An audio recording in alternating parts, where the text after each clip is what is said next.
jet flying son of a gun, and I'm having a hard time holding these alligators. You're talking to the Rolex wearing, diamond ring wearing, kiss stealing, willing dealing, limo jet flying. We Rick flaring on us, flaring on us. We Rick flaring on us. You talking to the Rolex wearing, diamond ring wearing, kiss stealing, willing dealing, limo jet flying. We Rick flaring on us, flaring on us. We Rick flaring on us, flaring on us. It's apparent these girls staring. I'm Rick flaring, gold across my chest. I'm fresh to death, I'm Paul Bearing. Not at all scary. When I open like Betty Wops and find to these Urkels that's going in like a carry shot. Woo! I'm going in like a Mary Pop off that Mary Crop at the top flow at the Marriott. So questioning me is like questioning you. See, we the best dressed, so come and get blessed with the crew. Not one but two, different ways to slaughter your crew. Committed tat across the chest, I guess she blessed with the truth. People want to see them checks, representation of proof. Living through my elders, trying to resonate to the youth. But ain't nothing to get my flash on. Longevity is heavily embedded in my melanin. Layman terms, I last long.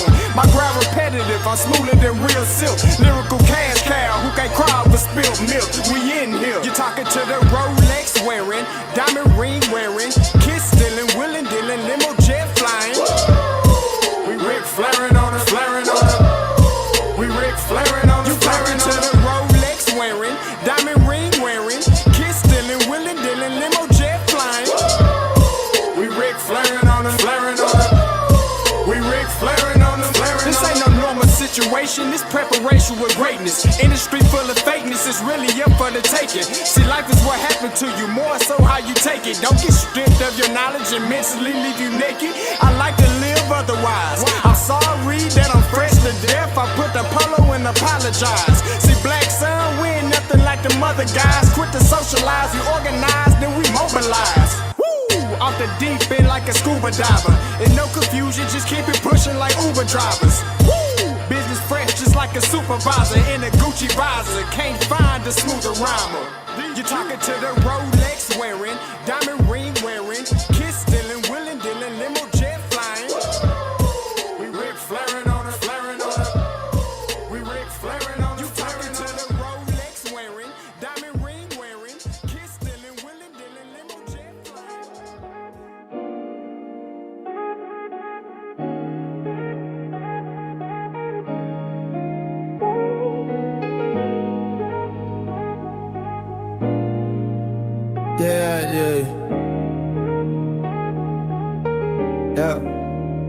Scotty on the mic, pen scribbling plays.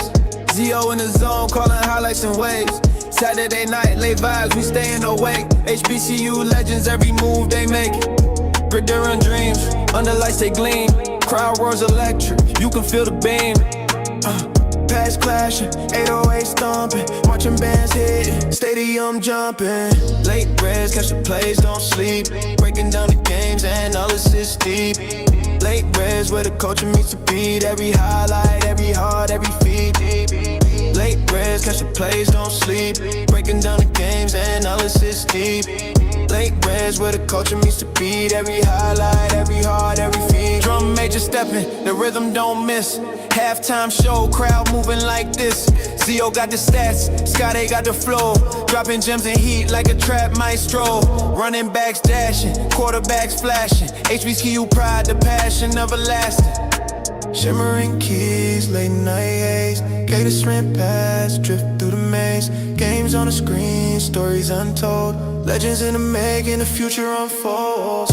Late Readz, get your plays, don't sleep. Breaking down the games and all these is deep.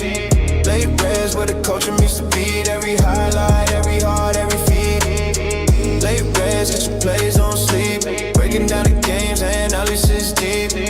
Late Readz, where the culture meets the beat. Every highlight, every heart, every feed. What is going on, everybody? It's your boy Scotty, man. Happy New Year. That your water. I took a water. Appreciate it, Riggs. What is going on? We are here live at MBAR in person in Jackson, Mississippi, next to my main man, Zoe. Hey, let me open this winter cigar. Shout out to Willie T from last night at the MBAR who gave me this cigar. I told him. Oh, wait a minute. What? You lost too, then. Who lost? You lost too. I I know I lost in the picks. Yeah. Okay. But I won in spirit. I won in spirit. Listen, Hey man, we're broken but not bowed. No, you're broken. No, Oh, you're broken. Oh, you are broken. I don't even know how I smoke a cigar, but gosh darn it, I'm gonna do it today. So, first of all, I got to get on the field. So, to you, SWAC, okay? Got to dap up some people. Got to see Aubrey Miller. Shout out to him. Got to see Ashley Robinson. Shout out to him. See, you thought you could stop me, but you can never stop. You know how I prove it? Let me show you, SWAC. Let me show you. Let me show you. What that look like there? What that look like? What that look like? SWAC sideline access, baby. You can't stop it. You can't stop me. But listen, before we get started, Zoe left so early, he didn't get to see the confetti fall. So I brought some for you. And that blow white, I brought some confetti for you. That blow white, I know you didn't get a chance to see it fall. I was right there. Just right on top of my shoulders. I was like, wow. I was like, I ain't never been on the field when they lost before. This is different. This is a new experience. Just to prove to y'all Bamas, I was on the field. But listen, overall, a magnificent game, if I do say so myself. It was absolutely magnificent. So what are your thoughts in the game? How it went down? 23-21 was the I'm gonna do this. I like that one. Was the ending score? Just break down what you saw, how you felt, and what's your thoughts on the game? Call lines are open, by the way, too. And if you're here live at MBAR, we got an open mic. So if you want to ask a question, you want to say anything, we got a live open mic as well. So, but go ahead. A lot, man. On the game, to me, man, we didn't look like a team that was prepared to play in this game, to me, in my estimation. I think defensively, we put something on the field today that we hadn't shown all season. And kudos to Prairie on that point, because they did the things to make it appear that way. I think it was a tale of two halves, obviously. One Jackson team saw in the first half, you didn't see in the second half. With Lockhart coming into play, and kudos to him, the true freshman, to come back off the bench and rile the team up and get them back into the game. But a lot of questionable things. To me, this game comes down to coaching, game management. To me, did some things that was kind of uncharacteristic, but to me, even with the flow of the game, I know some plays were made in the second half, Scotty. Yeah. To me, the game was decided literally within game management. That idea to actually throw forward 39 seconds deep into your own territory, huge, down by 3 with a true freshman at quarterback, that was the thing that told everything for the rest of the game to me. Game management, because again, championship game, it basically is a playoff, and you win the game by 2. Yeah, you don't get that field goal going into the half. It totally changes everything.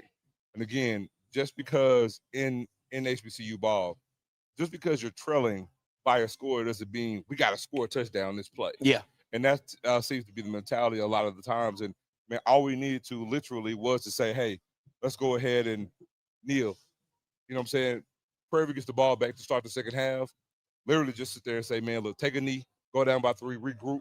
Because at the end of the day, you come back in and appreciate you. Thanks, Riggs. Appreciate it. Look, you come back in, even if you're kicking off the start second half, you're down by 3. Yeah. You get a stop, you get a field goal, it's tie ball game. It's tie ball or game. If you score a touchdown, you got the lead. And but the thing I have to give Prairie kudos on is, again, whenever Jack State made a play, sign of a champion is they turn right back around and make another play. And so you have to give them kudos for that. So again, it wasn't 12 fans, it was more like 20. Hey, okay. I'm glad you brought that up.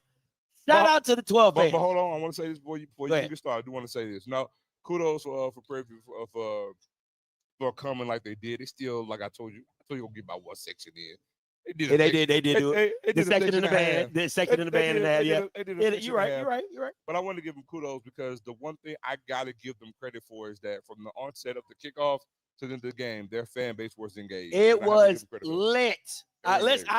I told y'all Bamas, I've been to the vet enough times. If you take the crowd out of the game, it is a neutral sight. Anybody can win there. You just have to be better. This is the thing for me. The tale of the tape comes down to the end of the half and the beginning of the third quarter. Though 9 times out of 10, teams they never come out of half and score on you guys. Yeah. That is usually your bread and butter, that we stop that momentum, we come back, we take over, and then the onslaught becomes that 8 minutes that, they always say the middle 8. But the thing that's different this time than all the other games, though, Scotty, is that typically we're kicking off in the second half.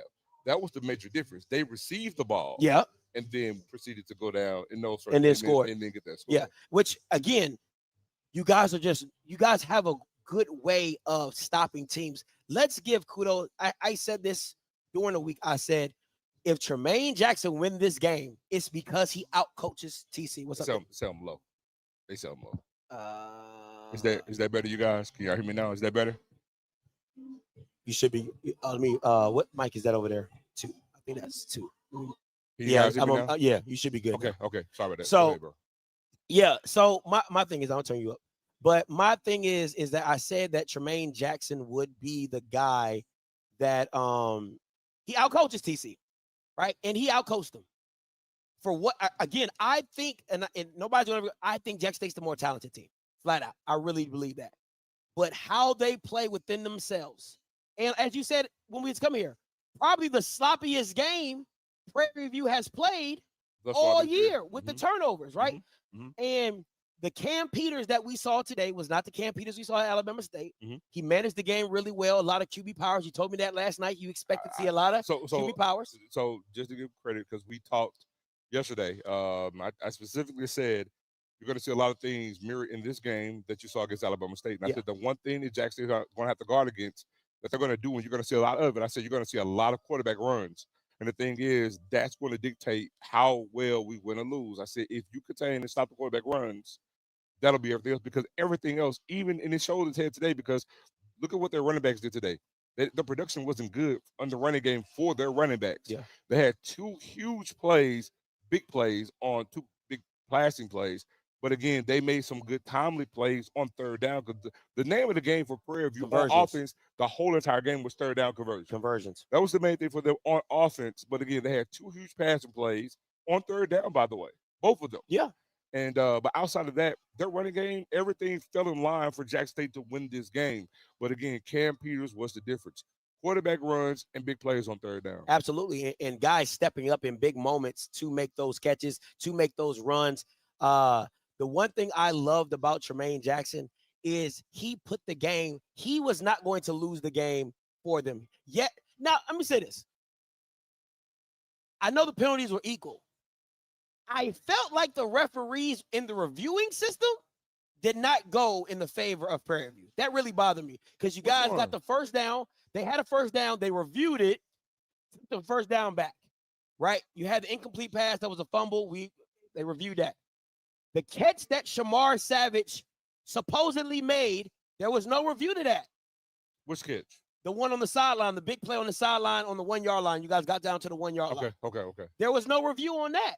There was no review on the fumble to see if it was a true turnover. It was just like the plays just continued on. Hey, I'm going to say this too. That targeting call, no call, was horseshit. How you got targeted when you come over the top of somebody? It wasn't because most targeting is I'm facing someone. Yeah, and I come at you. This was a player falling, and a player's falling on top of a player. Which one? You talking about in the first quarter? On Cam Peters. No. No, it was a reception. The JSU player didn't strike the player, so it wasn't a tackle. It was a guy falling on top of a guy. It was a flag. It was targeting. 15-yard flag.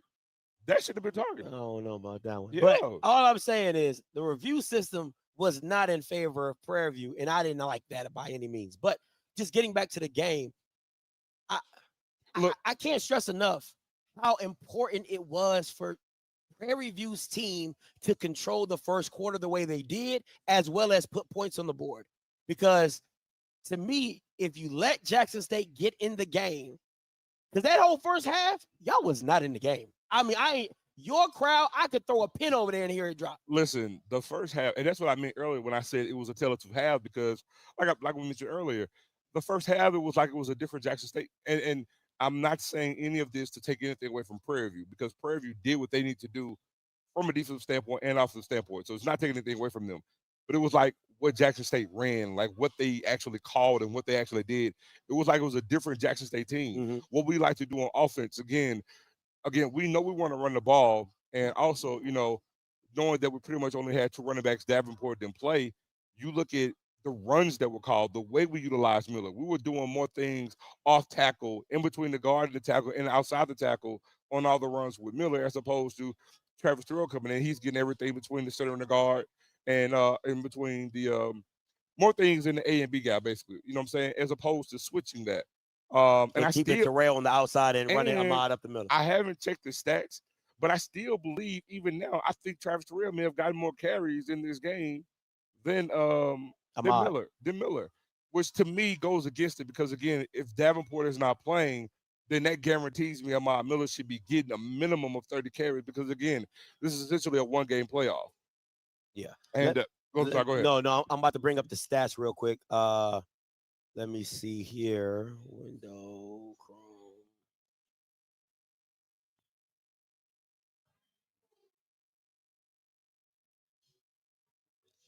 All right, let me bring this on down where we at. Here we go.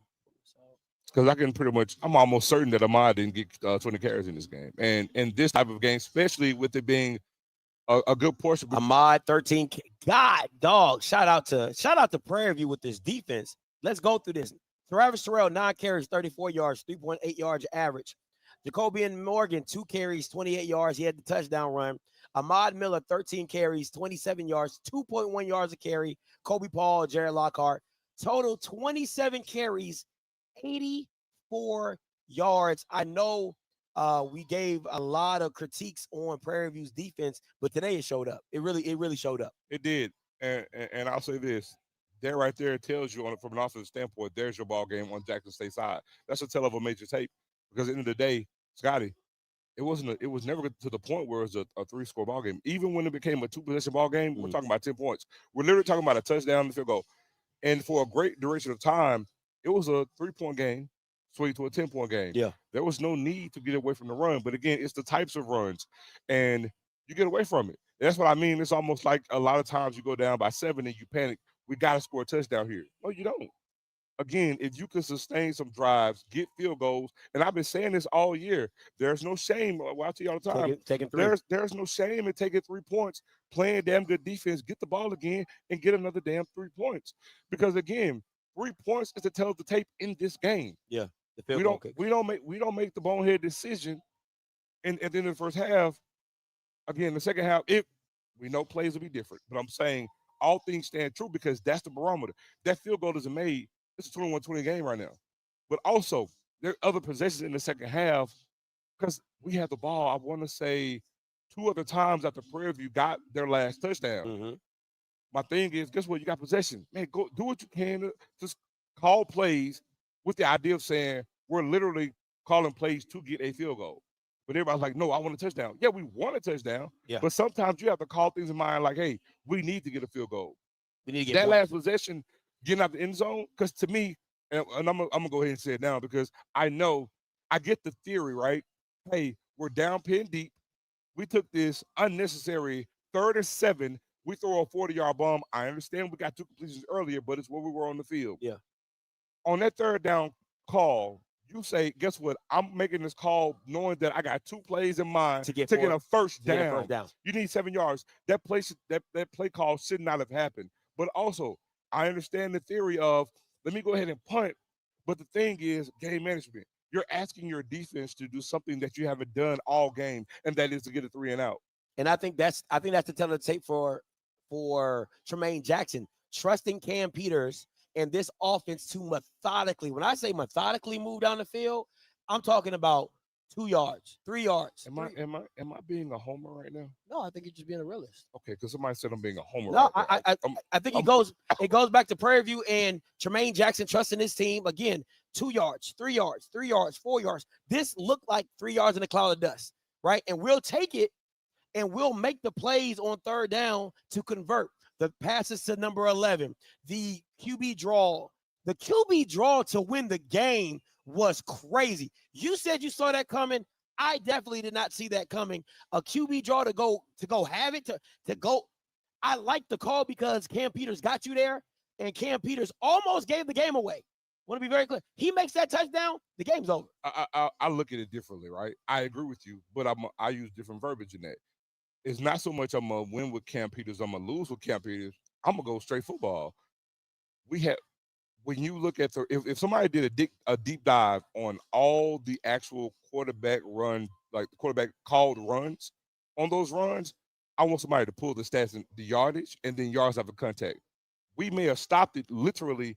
I'm gonna take the fumble out the play because that's different. Where it was short, and it wasn't like we're trying to gain yardage outside of just get a first down basically out here in the end zone to get a touchdown. Everything else outside of that play, we didn't stop it. We were not stopping it. They were getting probably 4 to 5 yards of whop every time they ran it. Literally, there was nothing. I don't even want to say there's nothing strategic about it, but it's like literally hike the ball, and then 1 second, and then I'm gone. And you can stop it. And it goes back to what we said. It's simple. Remember I told you about Marshall Falk at the press conference. It's simple. I'm going to do this until you stop it. Until you stop it. Couldn't stop it. So that's why I say when I knew that it was coming, I said it. Well, you weren't by me in the stand. I'm like, they're going to QB run. I literally said this last night, you guys. I swear to God. I was like, they're going to run QB 20 QB times. runs literally 20 times. That's exactly what he said to me last night. He said they're going to run QB runs 20 times in the game. This is what I've said about TC all year. I felt TC has gotten cute at times, and he's been able to get away with it because the team has just been so talented. In this situation, first of all, let me give a shout out to Lockhart. To come in the situation he did, Morgan goes down. He was rusty like I said he would be, but Morgan goes down. Lockhart comes in. He throws the pick, and then after that, he plays a flawless game. Yeah. For a true freshman coming into that moment, he plays a flawless game. But the issue they say what you wouldn't accept in a win, you don't accept in a loss. Yes, sir.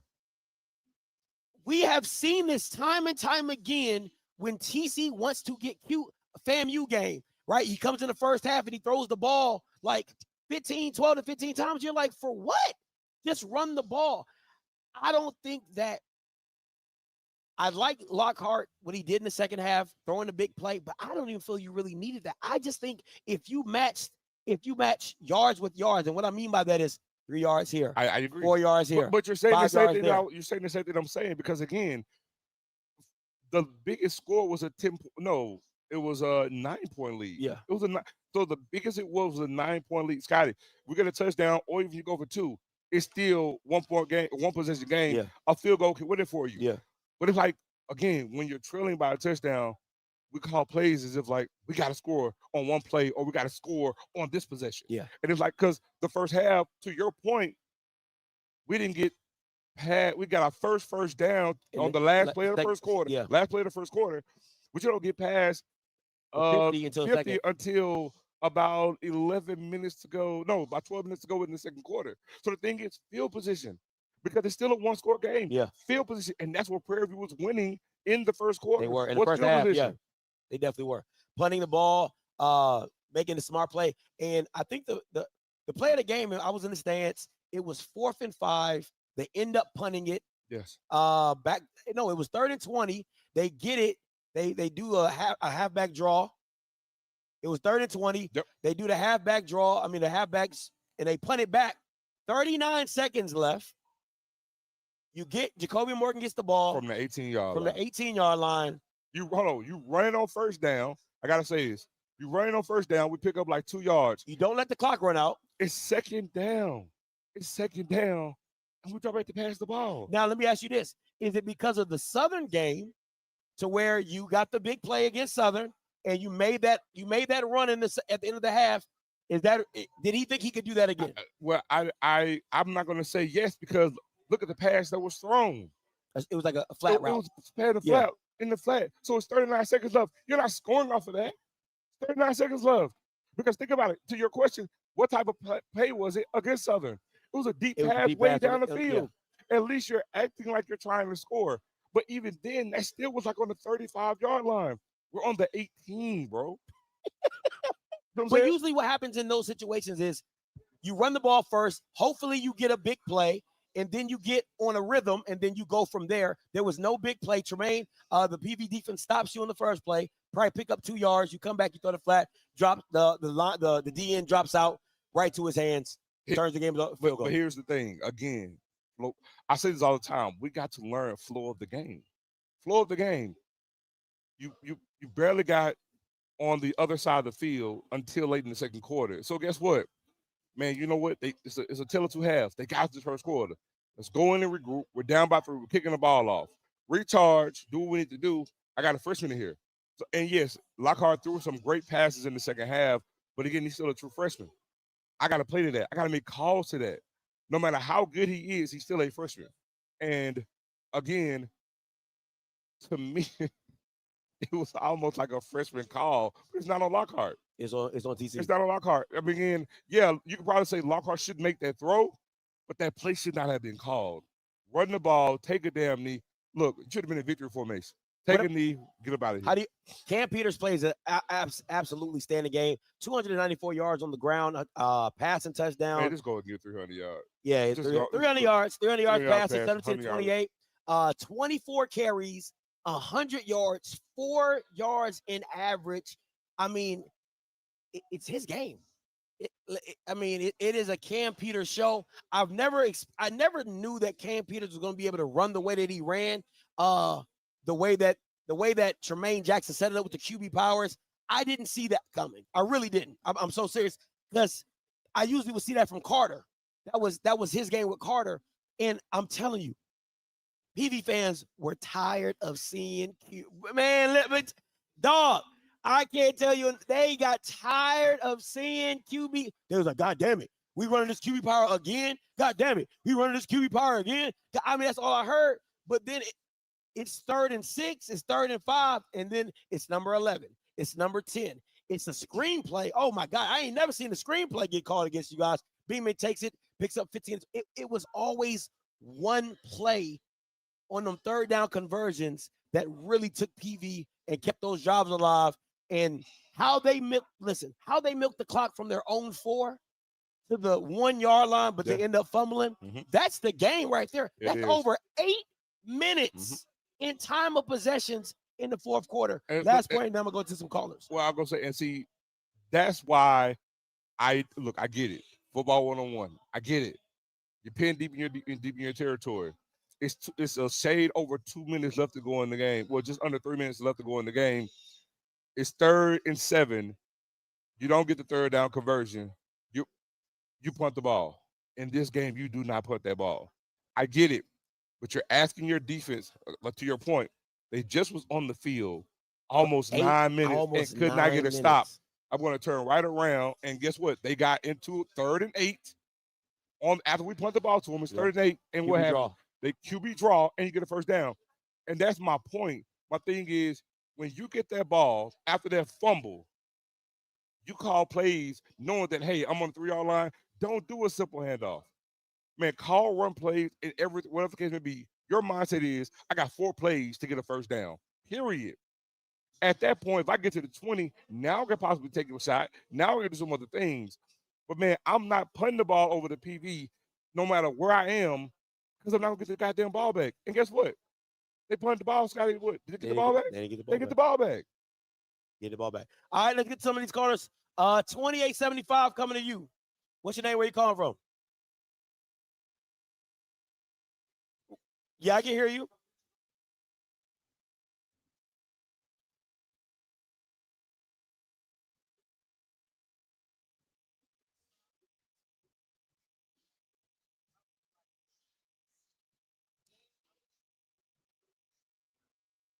Okay.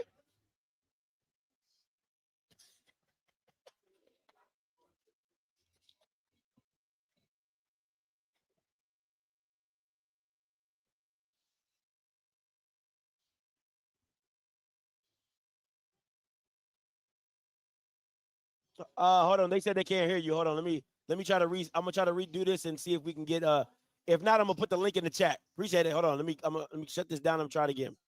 My bad. No, you're fine. You're fine. I don't know why this ain't working. Let me see.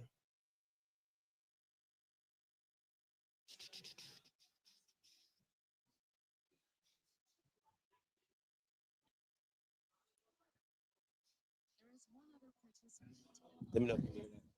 Tell them to call back in, so.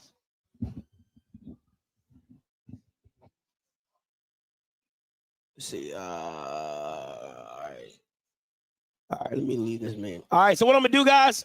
I don't know why my call lines ain't working. What I'm gonna do is I'm gonna link the chat. I'm gonna link the link in the chat, and you guys can just click on that. Oh no, it's still saying I can't hear anything. Okay. Yeah. All right, so let me link this. Now, if you jump on, you do not have to. You don't have to use your video. You can just pop on the screen and and you can just talk regularly. Just let me know. I'll hear you in the background. Let me ask you this though, Zoe. Sure. My call lines are off, guys, so you're gonna have to go through that link if you want to. Let me pin that link to the top. How the game plan for Jackson State defensively? What was the issue? From a defense standpoint, yeah. What do you feel?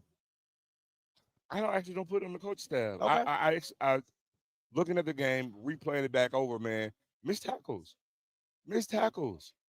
lots of missed tackles, and the one thing going into the season, which I mentioned, I feel like the biggest crux for Jackson on defense this year was pass rush. You know what I'm saying? Mm-hmm. Quincy, did his thing, and Quincy played a good game today. The thing is just pass rush from other side. That was a major component because even today, if you look at those two huge plays that PV got, no pass rush. That was the main thing. But our thing, knowing that the way the defense played up until this point, and even today, Scott, it was just tackles, man. And even if we go back to the Gremlin game, in those games, that particular game, and you go to the USM game in particular, tackles. You tackle bad. I mean, these things are going to happen, especially on a team that wants to run the ball. Because again, even when you factor in all the passing that PV was able to accomplish today, it was the run that killed you. It was the run. And just for y'all, you know what I'm saying? Little bit of people in the back, you know the jam. I'm so glad that they got their ass whooped. Sing it if you know it. I'm so glad that they got their ass whooped. I'm so glad that they got their ass whooped. Singing glory, hallelujah. Woo! They got their ass whooped. All right, let's go. Let's get to some of these callers. J-Dot, coming to you. You live, J-Dot. Hey, what's good, man? What's good? Talk to us. I watch your show, even though you be hating on PV a little bit. You be on the fence. I'm gonna say that. No, I like Tremaine. I just the 12 fans. I know you can't do one without the other. Either you respect the school or you don't respect the school. You can't say I like the coach and what he gonna do without the school. I just did that. I just said that to you. No, I agree with you. I'm not even addressing you. I'm addressing the man sitting next to you because he's a true hater who's talking a whole bunch of shit. And I would love to talk directly to him. I always tweet from my personal page, so I'm directly talking Jared Harris. I just want you to know to put some respect on our name now that we've done it, because you said wait till Saturday. We waited till Saturday, and we are here. I am one of the 12 fans. I'm a season ticket holder in Section 107, and I would love to say I will see y'all in Atlanta if you would like to. But please put some respect on our name. Don't talk like you was talking before because we told y'all, the FCS told y'all, the stats told y'all, and y'all didn't want to believe it. So we had to put it on the field, and now we got the result. So please just at least respect the increase of the program because people didn't even give us the benefit of the doubt of the water to wine. That means something, and we actually did that. What do you mean water to wine? I'm confused. So WTW, hashtag WTW from Tremaine Jackson means water to wine. It could be a subliminal to our last coach. It could be anything. But what he meant was we're going to change the program 180 degrees, and we're going to see a different outcome. And he told y'all from day one. But nobody believed it. We didn't play nobody. We didn't have the best defense. We got on the field, and then the outcome is the outcome. Well, I mean, you didn't play nobody. I mean, you can't take away your schedule is weak. No. Let me say this. Let me help you. Let me help you out. So none of what was said, like if you want to come at me, none of what was said matters. Because two things can be true. Everything we said was true, but the thing is, you won today. You're the SWAC champ, and guess what? I'm here to accept that. There's no shame in none of it. So guess what? Kudos. Prairie View won. You deserve to win. But what happened back in August, September, and October? None of that matter. None of that matter. It don't matter now. But if we lost, all of that would have been brought up on the show. So hold on. Why are we talking about if you won? Nah. I said what I said. I made a forward statement. I said going forward, please put some respect on our name. That's what I said. You got respect right here. I'm on this camera. You got respect right now. We ain't gonna talk about it next year. Tomorrow get here when they get here. But you got respect today. I'm giving it to you. You did it the right way. You did it on the field. I'm here. I'm giving kudos. I appreciate that. I don't know what you want me to do or what you're trying to get from me. I tip my hat. You won. You deserve to win, and you're the 2025 SWAC champs. What else you want? I appreciate that. I wanted to hear it from the horse's mouth because you disrespected us a lot this season. Look, hold on. I'm a big horse. Let me let all of y'all. Let me let all of y'all know. So I am. Let me let all of y'all know something. I'm blue and white JSU to the Tiger born, Tiger bred. When I die, be Tiger dead. And guess what? We can lose. I'm gonna be here. I say it all the time. You're gonna win some, you're gonna lose some. But you live. I'm gonna be here. Yeah. Go look at my see. We talk about tweets. Go look what I put the other day. You can't talk shit to be sensitive. I'm here. Yeah, I respect it. Hey man, I just know before today, everybody say wait till we get to Jackson, all that fake ass rush game, all that fake ass defense we gonna see on the field. We saw it on the field. We controlled the game. We controlled the clock. We limited big players to limited yardage, and it was proven. And I would love because Jackson State was talking about Prairie View when we weren't even scheduled to play y'all. So we're going to address that just as such because everybody was on Twitter talking. Oh, come to the vet. We came to the vet. We came in front of y'all fans. We came to the environment that y'all said people gonna be scared of. All of that, we proved our point. Like I said, from this day forward, the last thing we can say, oh, y'all don't win nothing. We can't get the Cowboys treatment no more. That's all I'm gonna say. All right, appreciate the call. Hey, you can't get the Cowboys treatment when you win. I mean, goddamn. I would not have said that, but okay. We don't win. We get all the way there. We stumble and fall at the finish line every time. We only get to the finish line. We a quarter mile out. Oh man. You know what I'm saying? Al from Michigan coming to you. Hey, what up, Scotty? What's goody? Hey, man. I know it had to be a good feeling. Hey, listen, I'll be honest with you, man. I don't know how Zoe felt, but I think Lockhart should have been out there from the beginning, man. I just think you put your quarterback behind the 8-ball because you know why? Now you gotta try to get him into the groove, try to get him in the move. And I would say this, man, Tremaine Jackson, that's a hell of a coach, man. I know we all talked about him coming into this space, but he a hell of a coach, man. Hey, he picked something from that Alcorn game. He saw the rushing, and man, I'm telling you, he saw it. And I just wish TC would have started Lockhart earlier. But guess what, man? PV1, we're gonna see what they're gonna do. Is the Zoe, is the mailman gonna deliver in a few weeks? Hey, until he do it, no. But I gotta give you pushback on one thing though. What is that, sir? I don't think Tremaine took anything from the Alcorn game. You don't think so? No, PV did what PV does. That's what they've done. They was doing that before, you know what I'm saying, the Alcorn game. But think about this, Zoe. Think about this. Remember, they stayed ahead of the change the whole game. I don't think people realize they stayed, man, because I never saw Cam run the ball as much. I saw the other quarterback run it, and I'm gonna tell you something else that surprised me. I didn't see a little bit more. I thought I would see a little bit more of the tight end. Well, you're going to see what you're saying is you're saying the quantity of times. Okay. What I'm saying, because I could take the game plan from Jackson State today, go watch the Alabama State game. Same exact thing. Okay. They ran quarterback play a lot. That's why. I'm gonna go. But so, before I get off though, you know, I told you. Like, look, I watched the Prairie View Alabama State. You know, I talked about it. I watched that game 3 times this week. Go watch it. It's the same exact thing. They did the same thing against that, but they did more of the running back. But my question to you, Zoe, man, I just, man, I'm trying to still figure out Lockhart, man. Man, Jacoby, he did a game. I mean, he was a gamer, man, but you could just tell, man, he just wasn't really who he normally is. But, And here's the thing. Okay, I'm not going to do a whole thing of going back because Scotty's going to agree with you about starting Lockhart because of the rest thing, right? But here's the thing. There was nothing that Jacobian did out of that one pass play that I mentioned to you. Mm-hmm. Outside of that, there was nothing that Jacobian did that warranted to say he shouldn't be playing or things would have been different with Lockhart. My thing is play calling and what they did. And how they did it. And how they did yeah, that's true. Because it wasn't like Jacobian was, 3 of 11. You know what I'm saying? Or, man, his passes are short. It was none of that. What? It was because here's the thing. Okay. We only had, I was charting it. At the end of the first quarter, we only had 2 possessions. I know. We only had 2 possessions in the first quarter. No, 3. I'm sorry, 3 because we had the last one at the end. So 3. We had 3 possessions in the first quarter. If you go look to the first 2 possessions that we had, I mean, look at the runs. We had not a toss, but a long handoff off tackle for Arbor in the first play of the game. Yep. Second play of the game, flea flicker. Yep.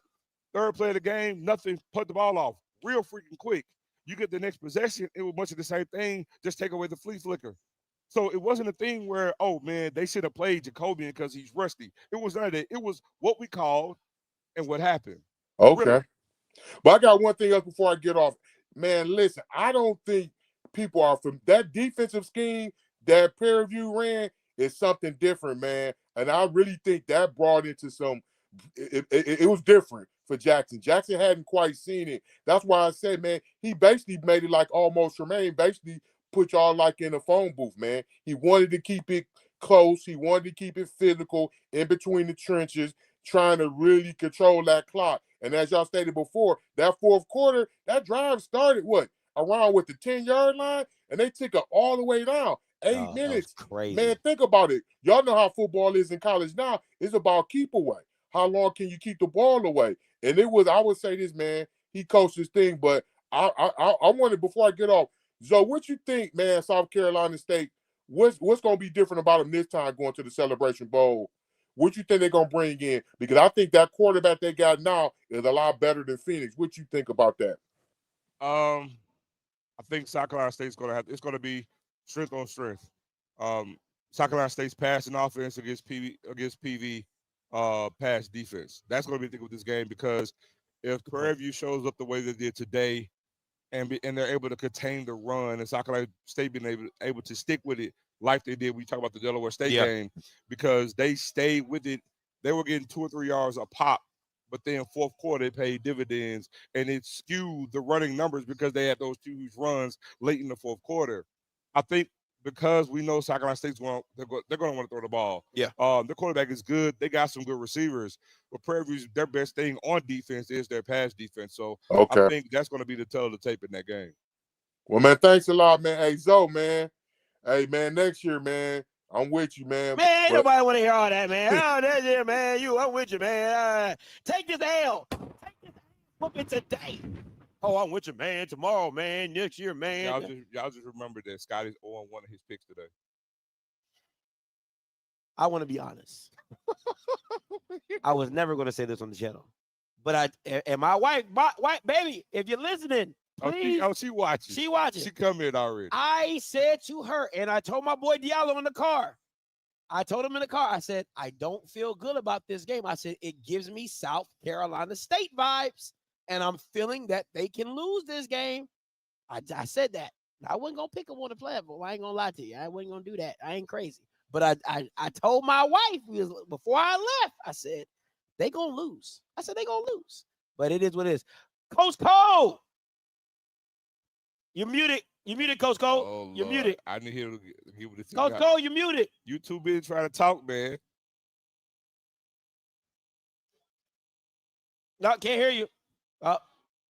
Say it coming to you.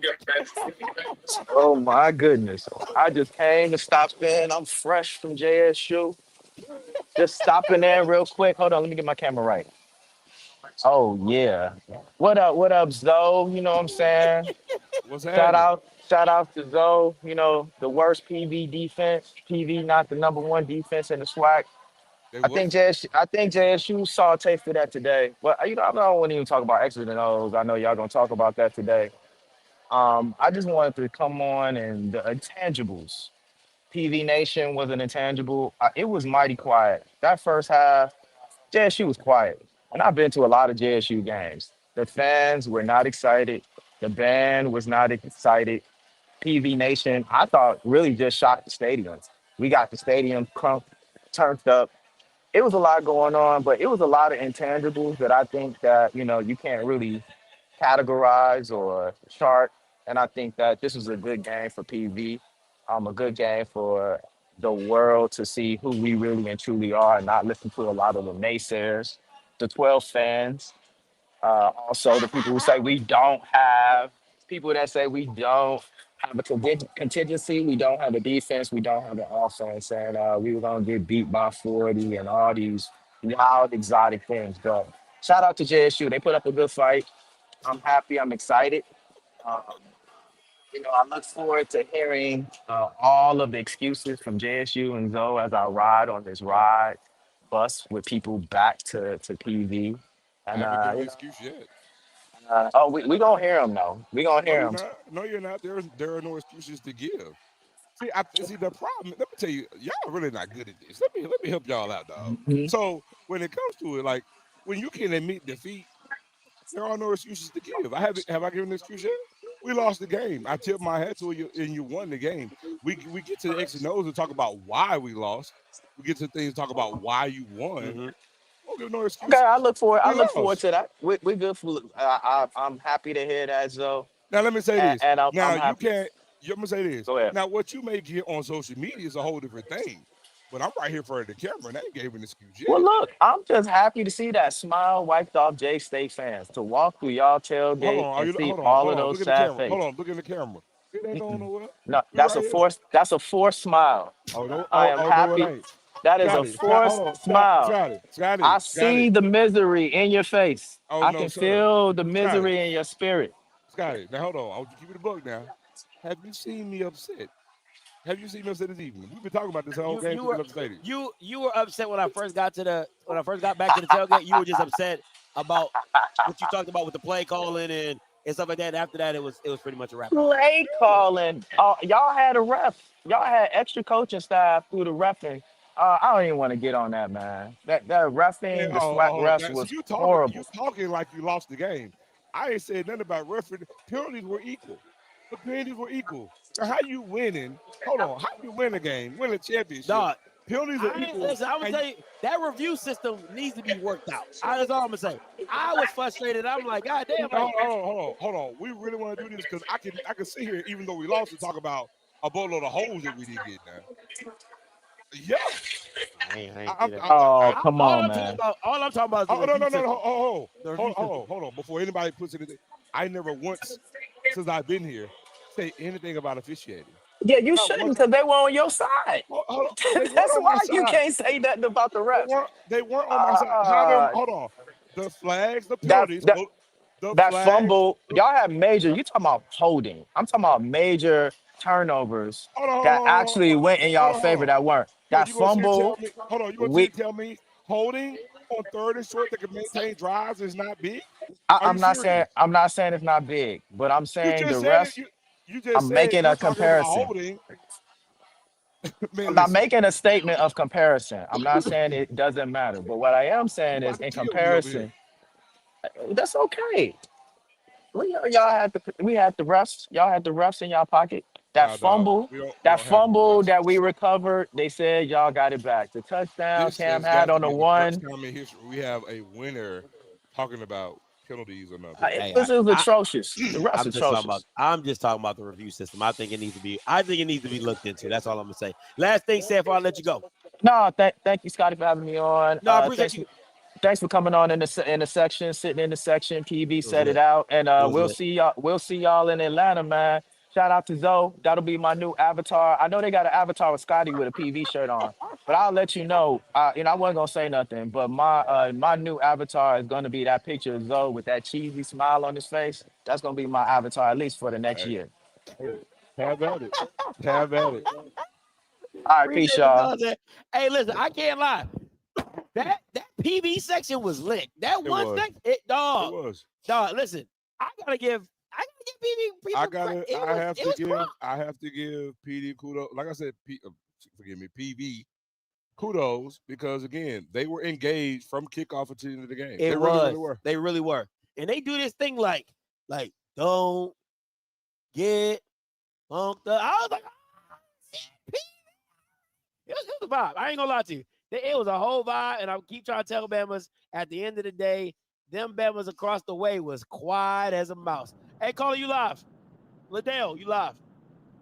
Hey, what's going on, Scott? It's Calvin. What's up, Cal? Well, I was at the game. I'm a Jack State fan. I had to call in and represent for us. I'm going to agree on a lot of things Joe said, but first and foremost, let me start over. I do want to congratulate PV for winning the SWAC. Still, fuck y'all niggas. But they did win it. But, some things that Joe said, I 100% agree with. Like, I don't know why in the world were we running east and west versus three stack type defense. Why not just run straight vertical or north-south? Don't try to run east and west. Don't run no counters. Just run straight dives, straight inside zones. None of that shit.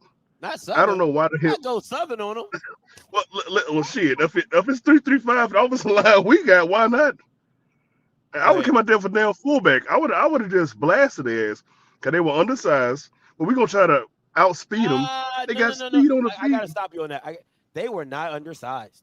No, they weren't. Them front three Bamas, they was holding. I was surprised, like when Jackson State when they used Gency to hook that 3-tech, it usually always worked, and the safety was hit one-on-one with the safety. If they made a miss, they're picking up big yards. If not, but that three-man front they were running, they held their own. The only thing I was worried about was them hooking. If they hooked that 3-tech, it was a wrap, or whatever that was, or when he jumped out to the outside and whatever.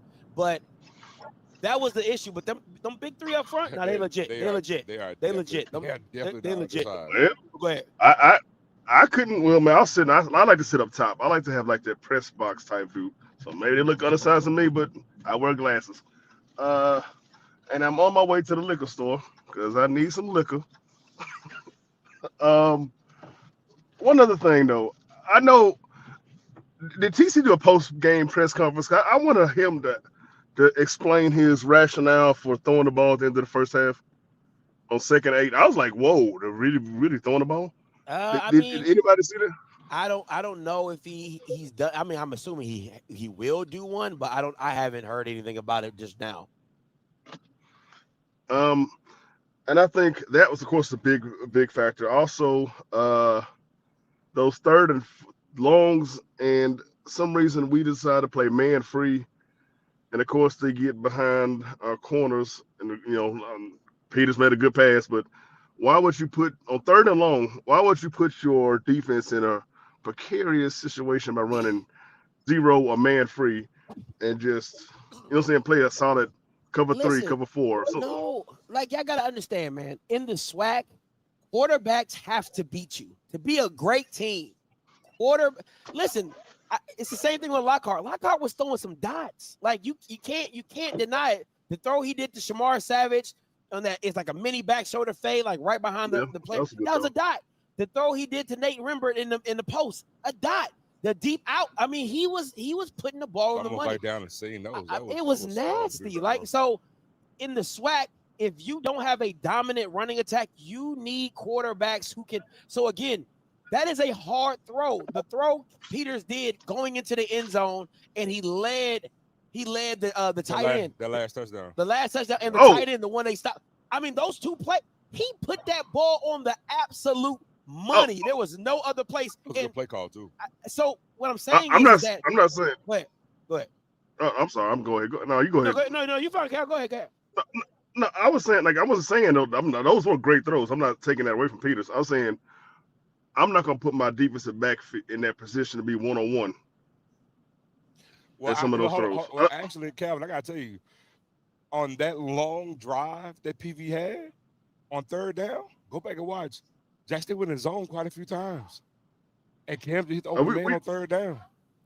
They went zone on that long The drive. one, that big play by number 11 across the middle. They went zone It was quite zone. a few It times was zone. on that long drive.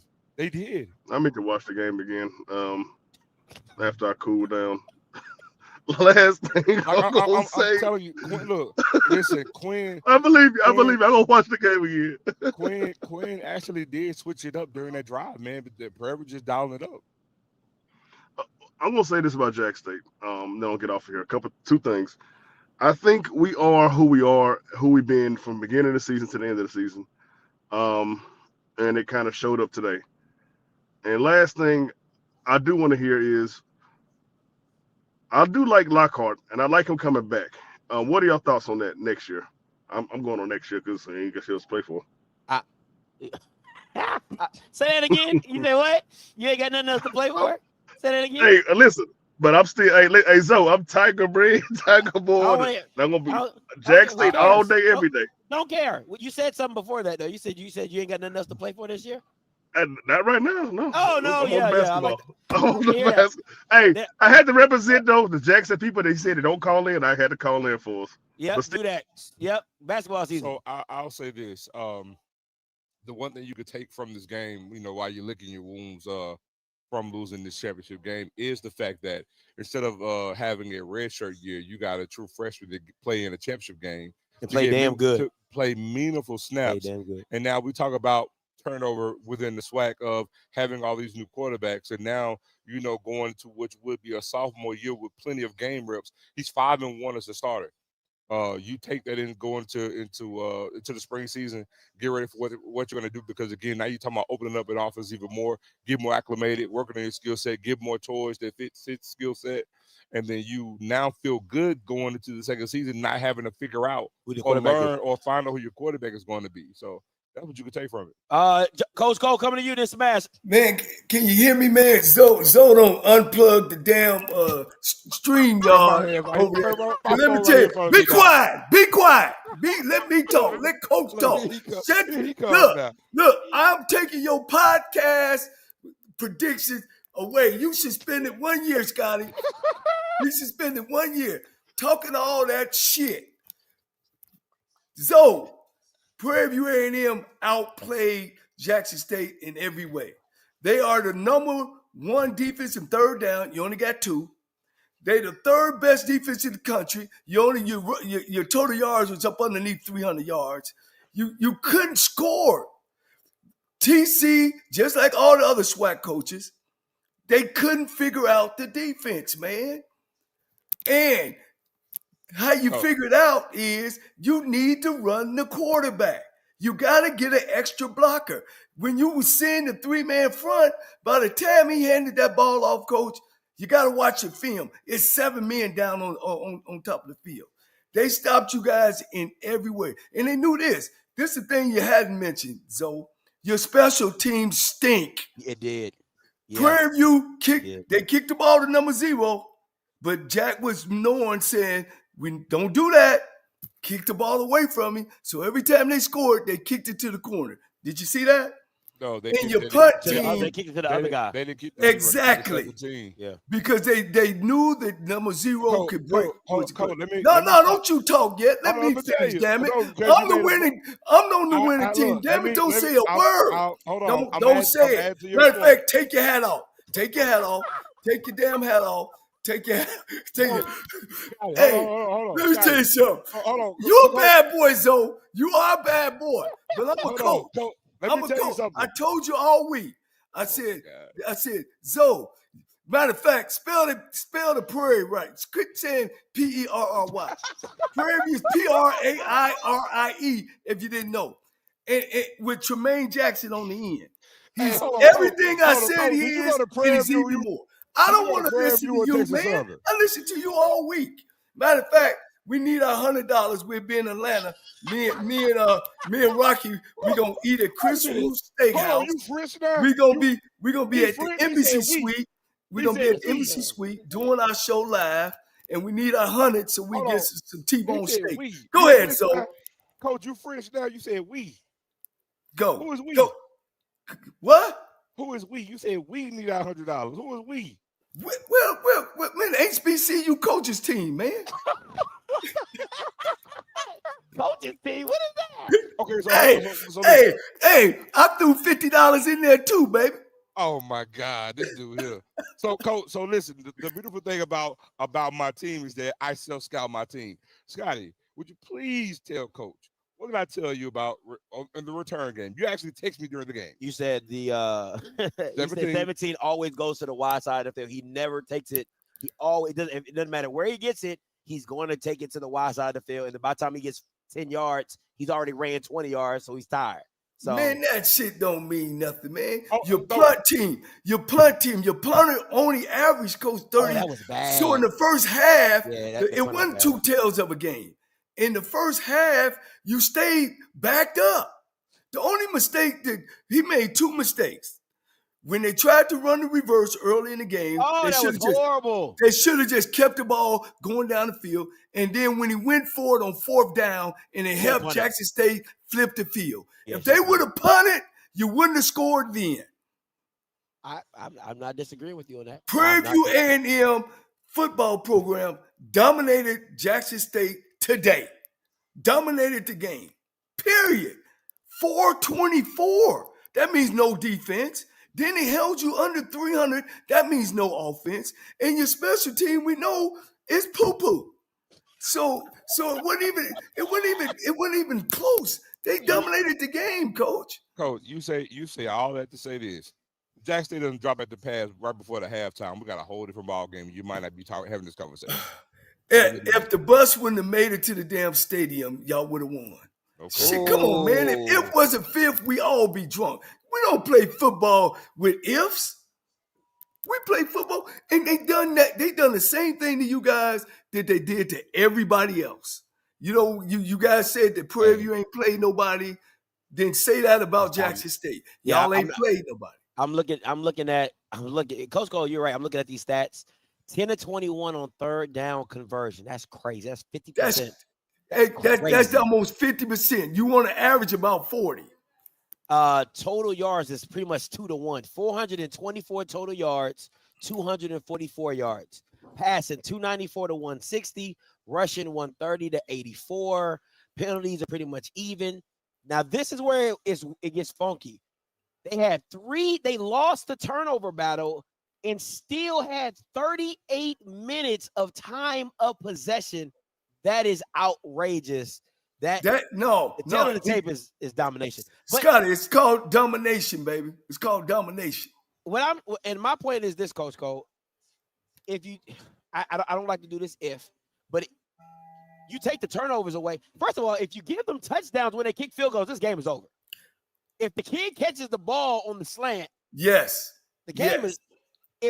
Hold on, I know you ain't talking about some yes, and you talking about if. It's amazing. Yes, if. But your ass just here and said if it was a fifth. But you over here now, yes. Silence yourself, boy. Silence. And let me say this. Let me say this. Tremaine them just didn't take the game from Alabama State. They took the game from when North Carolina Central beat you.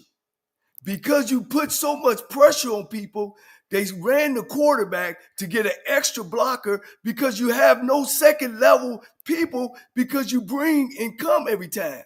Your defense is predictable when you're playing good football teams. That's why they ran the quarterback, using us extra guy. But so we all good, man. I still think the world of you, but I'm going to put you in fan category. Hey, Scotty, put a piece of board between y'all, man.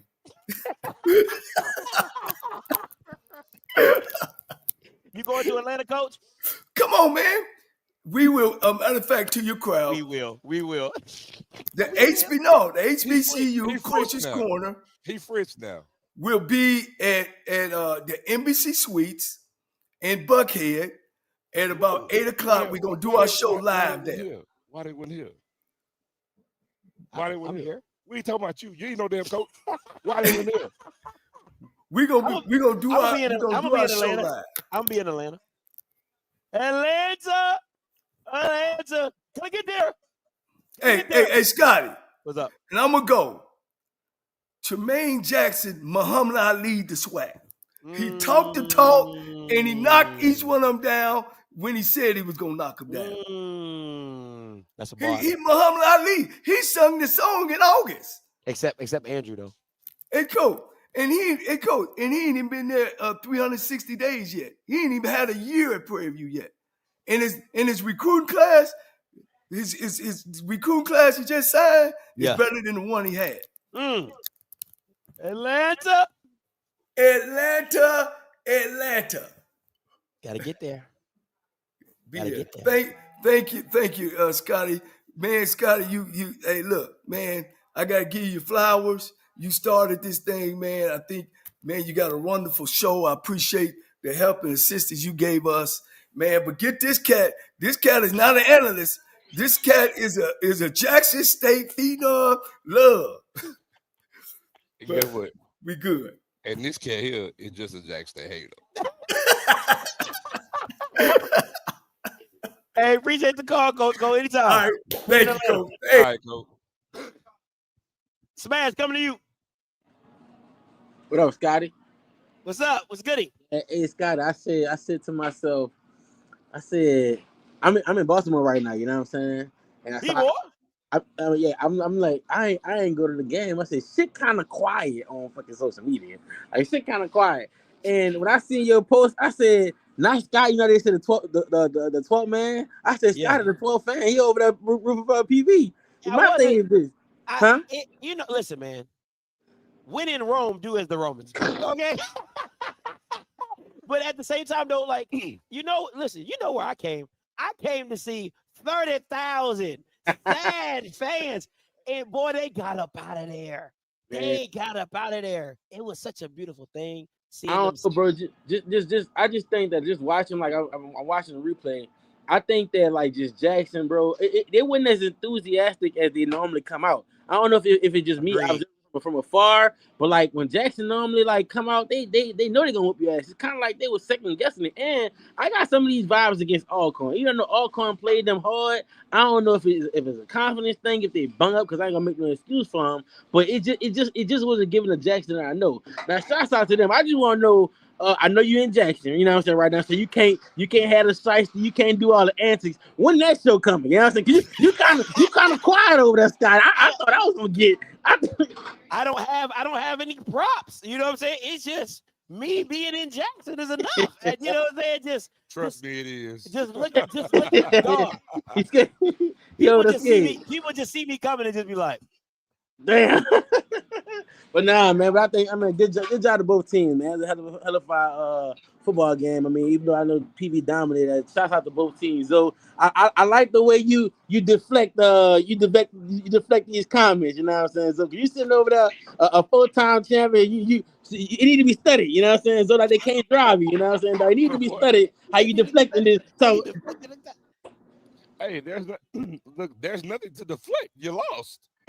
You're lost. There's nothing to deflate. Like, it is what it is. See, the thing is, here's the thing, man. Look, I'm a professional shit talker, if most people don't know. But let me just say this. At the end of the day, bro, I don't care who it is. You win some, you lose some. We're going to win again.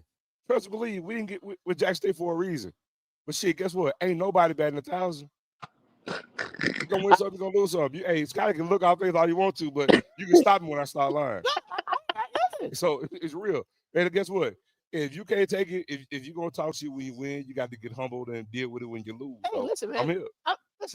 I'm just glad I was in the building. I can just say, because, you know, Joe love to be like, we ain't never lost. Ain't never lost in the vet. Ain't never done that. Ain't never. I was there for history. He was. I was there. And I got to get on the field. And I saw Dr. McClellan. And I was playing like whack-a-mole, like wherever he was at, I was on the opposite side, so he didn't kick me out. You know what I'm saying? So, but other than that, I enjoyed myself. God, you got to do one of those story times. How Prairie be doing the story time, you got to do one of those story times. The last thing too, Zoe, I know you were close to the team. Do you think this loss gonna like affect the team? Do you see players going to transfer portal? Who you think will go on? What easy thing, it's going to be players going to the portal. That's going to be for every team. That's just the nature of the college landscape. So you're going to have players going to the portal. Excuse me. Some voluntary, some involuntary. It's just the nature of the beast. But it's kind of hard to say what the morale of the team is. But I can say this. Man, look, I believe in Coach TC and Coach O. They're gonna do what they do. We're recruiting our tail off. We just gotta right the ship, get some other tweak some things with certain positions, and what we were short at today, right that wrong, and do what we can to get back here next year. That's all you can do. Yeah, man. He did Muhammad Ali the SWAC. You know what I'm saying? Even though I still agree he ain't playing about it early, but at the same time when the shit got going, he beat everybody but Alabama State. But all right, I'm gone. People, nice show, fellas. Hey, appreciate it, Smash. He did beat everybody, but who? Everybody. And if Andrew was in the SWAC championship, it would have been an ass whooping. Man, it would have been an ass whooping by Andrew. Hey, man. 500 yards total offense. And lose. 300 yards passing. And lose.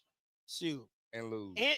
Andrew Body gets stopped for under 300 yards. Hey, man. Stop it. Listen, Stop it. The only hallway he got was the player of the year this year. Really? Yeah. You're a kill job. My bad, JB. Zay, coming to you. Then I'm coming to you, JB. Hello, y'all hear me? Yeah, we can hear you. Oh, you got the what's that? What you in the Bentley with the lights? With the Nah, starlights? man. Nah. You in the Maybach? No, man.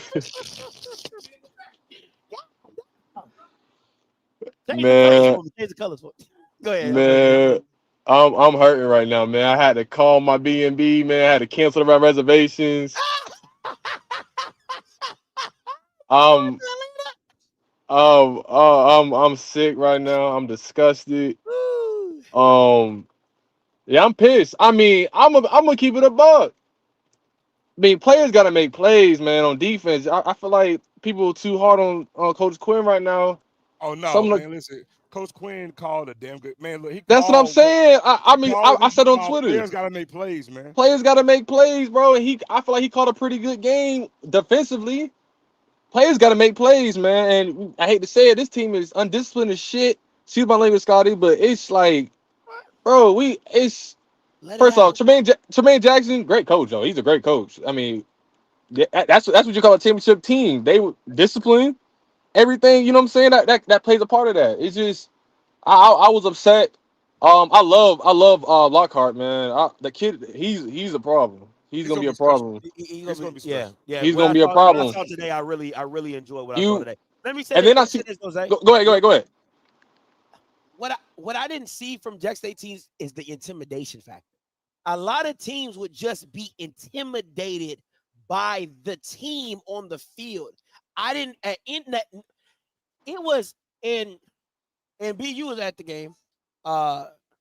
It was just how PV came in. They were just like over the ball. Like, you guys were lollygagging to the field, Prairie view like this, just over the ball. Offensively, they're out in the field ready. You guys are just lollygagging. The mentality just seemed different. And I told some PV guys when I was in the stands, I said, this Jackson's team just looks lethargic. It didn't look like they were ready to go. They didn't look like rabid dogs. That's why I said what I said earlier. Like, we didn't look prepared in a lot of aspects. And to your point, a lot of times in the third quarter and the top part of the fourth quarter, to your point, PV offensively would be lined up, and then we're just ready. And then we're swapping guys out, moving from one end of the line to the next, being unprepared, starting certain plays. Like, you saw that quite a bit in that. So shout out to RB Miller. He was on the sideline. Go ahead, Zay. And I'm saying though, Scotty, I thought you wasn't messing with PV fans. Listen, man, I had to call that out, man. No, I'm glad you did. I hate PV fans, right?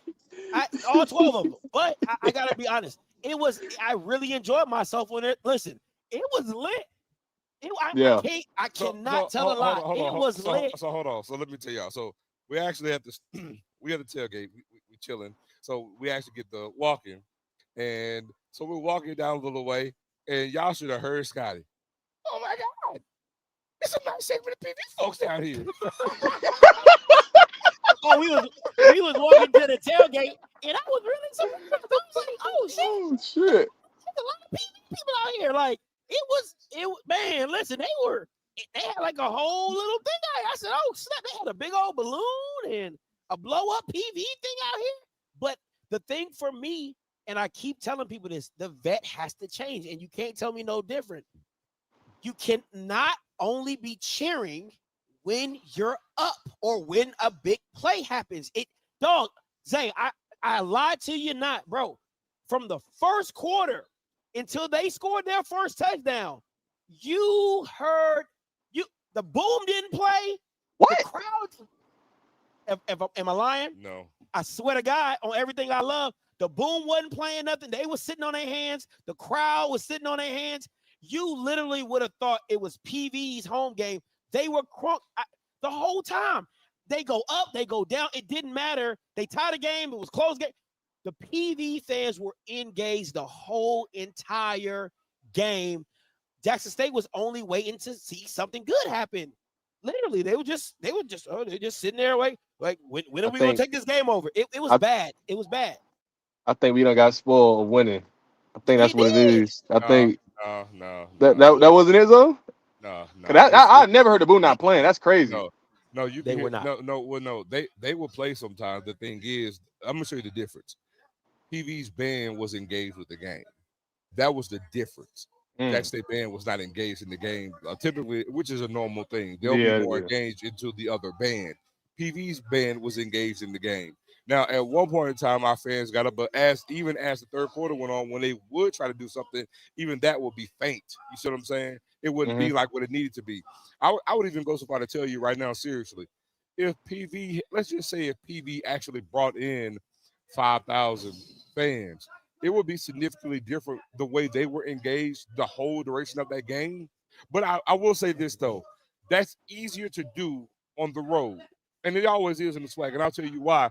Because even Jackson State fans, it's a known thing that if we have a road game and the boom isn't there, we got to bring the energy. Our fans are engaged like a mofo. Yeah. And so, again, same thing with PV. It's like, it's a little bit the little pocket that we got against all of this. So you're going to be more engaged. Also, add the fact a championship's on the line. My issue is that anything from the left side. Okay, so if you're on the visitor side looking at the band, anything on the left side of the band, I don't count. Right? That's the old people. They chilling.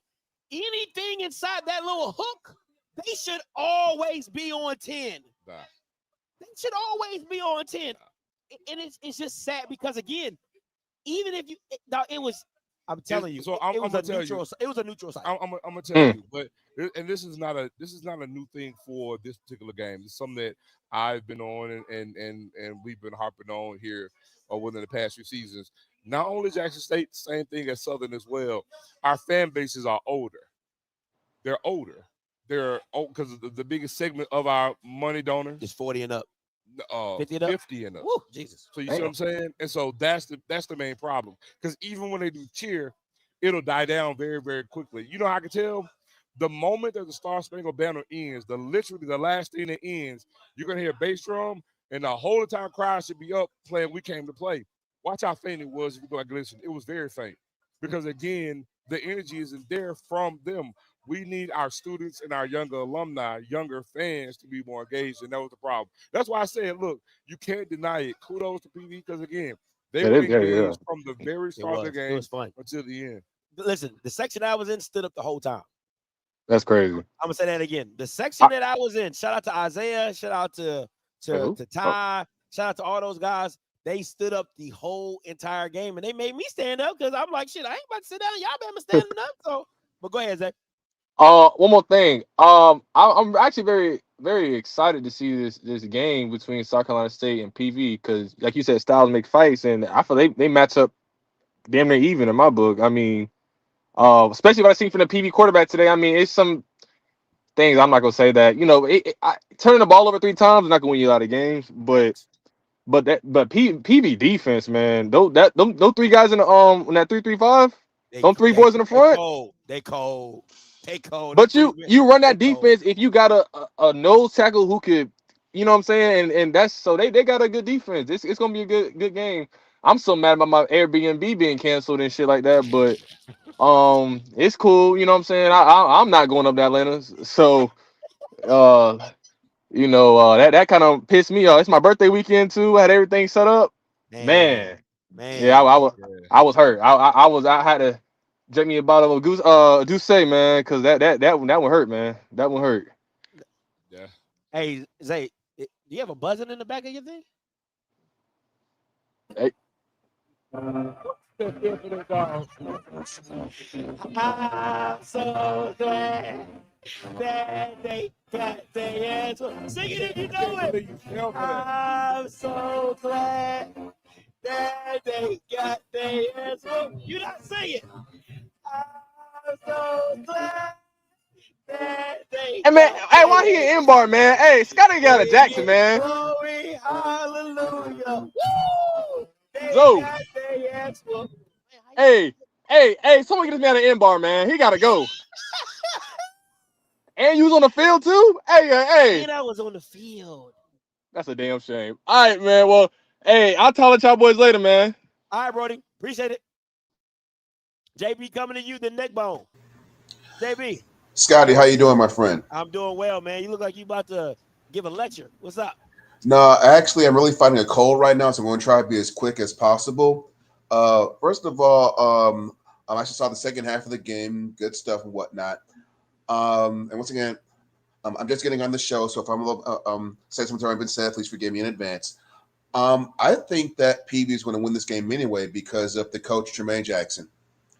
And I say that because of what he talked about when he first got there to PV, and then also the challenges that he had when he was at Valdosta State. When you're one game away from winning the Natty, I'm sorry, but playing for a conference championship and playing for the Natty, it's a different kind of challenge that you have to go. I think that he was much better prepared for this game because, and this might sound arrogant, but he's been in bigger games since he was at Valdosta. So I think I think for a lot of times, especially for the away teams, the moment gets too big for a lot of coaches and otherwise. But he's actually played in bigger games than this, so he was not going to be afraid of the moment.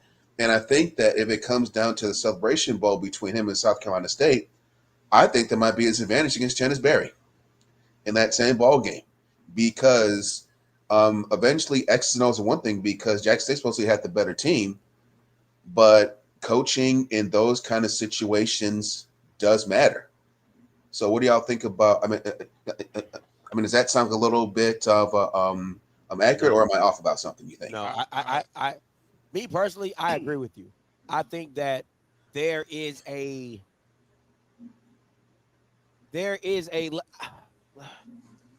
for me.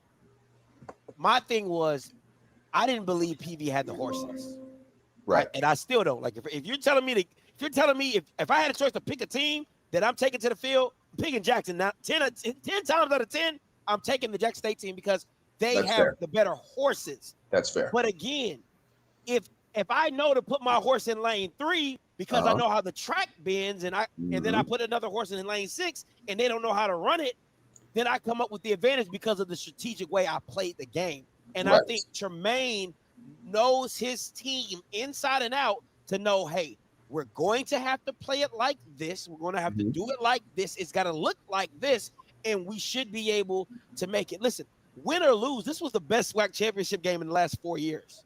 I agree. And just competitive-wise, I mean, people were at the edge of their seats the whole game, especially in the third quarter when, Jackson and PV was going back and forth and scoring. It was a damn good game. And I wanted a slugfest type of style because that's where you see real coaching.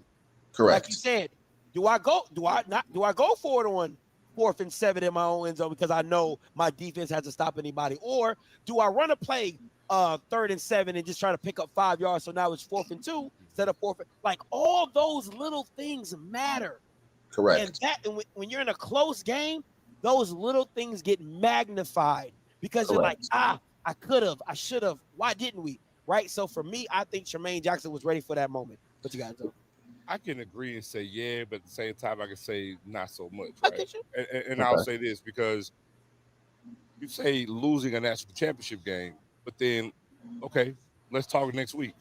If he loses, no. So let's talk next week, right? Because Janice Berry hasn't lost a conference game.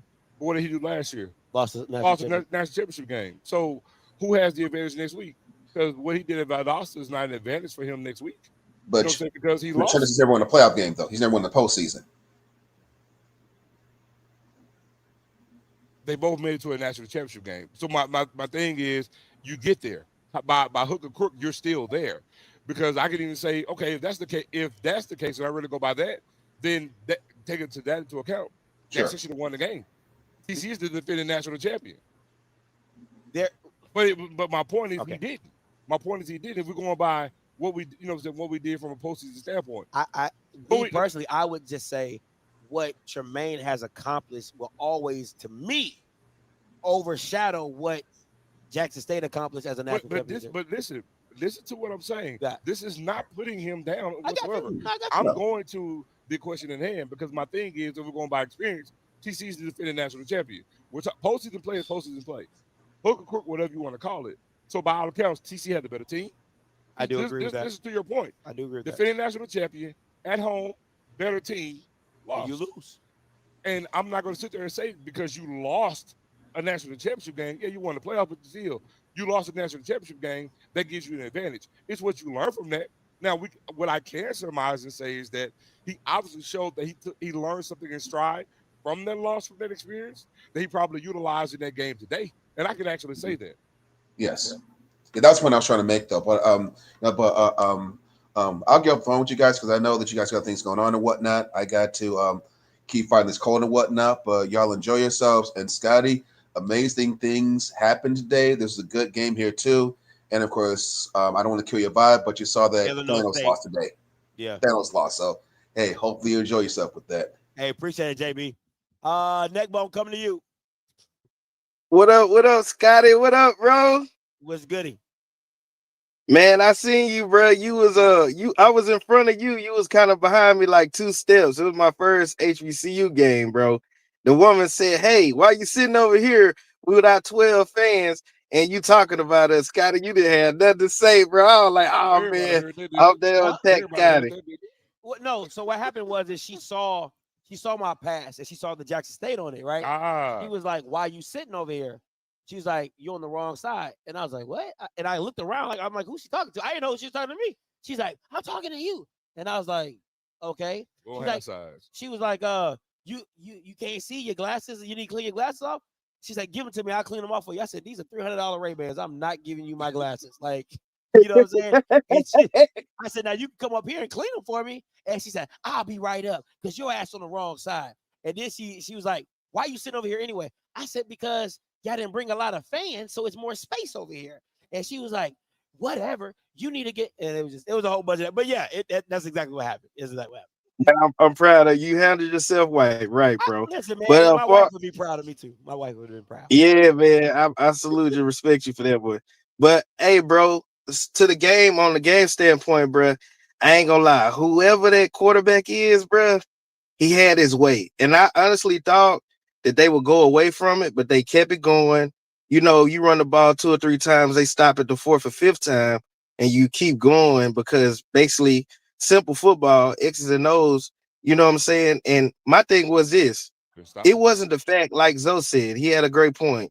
It wasn't the fact that he was getting the yards. It was that if they missed a tackle, he actually gained more yards with it. So far as like they offense, they were moving the ball pretty good. And number 10, man, that dude, they're a dog, bro. He actually put them in a situation to, you know what I'm saying, keep the get on the other side of the field a lot. So I paid attention to that. Jackson State special teams, bro. They could have blocked the punt almost every time. For some reason, I don't know what was going on with that, but they got away with it. And Savage, whoever Savage is, bro, he's nice too for Jackson State. Yeah, number 1. Yeah, bro, that dude there, he'd go up and get it. Jackson State got some receivers, man. But yeah, man, I enjoyed myself. My first SWAC game. I'm a Texas boy, so I was on the PV side too, but I live in Mississippi, so I was kind of like, I hope nobody at my job see me over here, but I enjoyed myself, bro. I ain't gonna lie. That's good, man. It was great, man. Oh, man. What was your best experience? Like, what made it so enjoyable for you? Oh, I will say this, y'all. I gotta say this. First, this how the day started. I ordered my tickets off of StubHub, y'all. And it was from a third-party site, they say. When I got to the gate, them folks didn't even let me in, bro. I was like, I didn't pay for parking that I didn't need. And then I didn't know if general admissions mean that you could sit anywhere. So a woman was nice enough to give me a ticket. I was gonna cash app her, but you know, older people, they don't have cash app. So she was nice enough to give me a ticket, bro. And I slid on in there. Shout out to the woman in Jackson State, bro. They keep it real over there, man. So that's real. You know, I got in the game, but I never do StubHub again. I paid almost like $200 almost for parking and a ticket. I don't mean to cut you off. So FYI to anybody who can hear my voice, if ever you go to any Jackson State game, Jackson State doesn't do third-party vendors. Impact tickets. Same thing with Alcorn as well. They do not do third-party. And you know what's crazy though? I don't mean to cut you off. The Arab people had called me for StubHub and they said, your seat has been taken. We can offer you another ticket. So I get the other ticket and I'm so excited, and I get a general admission ticket for $50, and they didn't even give me my money back. They said, you know what? You messed around and chose a ticket out of being excited, so we just took your money. And then I get to the gate. I'm thinking I'm gonna get a raggedy ticket. I mess around and not get a ticket at all because they don't take third party. I'm like, oh my God, bro. Yeah, man. That was crazy. But I'm a welder, bro, so I can handle it, man. He said ain't gonna lie, my money long. My money long. I'm a welder. Yeah, bro. I ain't gonna lie. Hey, shout out to Mississippi, bro. Man, shout out to you, man. I'm glad you experienced your first game, Brody. Man, and you was on the winning side, man. Congratulations. Yeah, look. I ain't gonna lie, I was a USC fan. I don't know if y'all watch my channel, but I'm going to get them PV shirts, bro. I'm going to another PV game. All them beautiful women up in there, man. And I noticed what y'all was saying. Hey, I noticed what y'all was saying. I was looking at Jackson State side. They had like 30,000 people, and they never did get crunk. We was over there with our 14 fans standing up, clapping. Man, I hit the basketball on the boys. I said, that was me. I said, hey, y'all go ahead and go to basketball season. It's over with. But yeah, y'all, love about y'all way, man.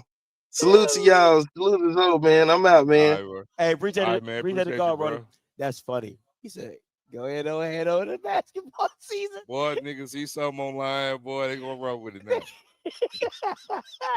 Hey, A&T Roy, why is this man calling in here like he won something this year?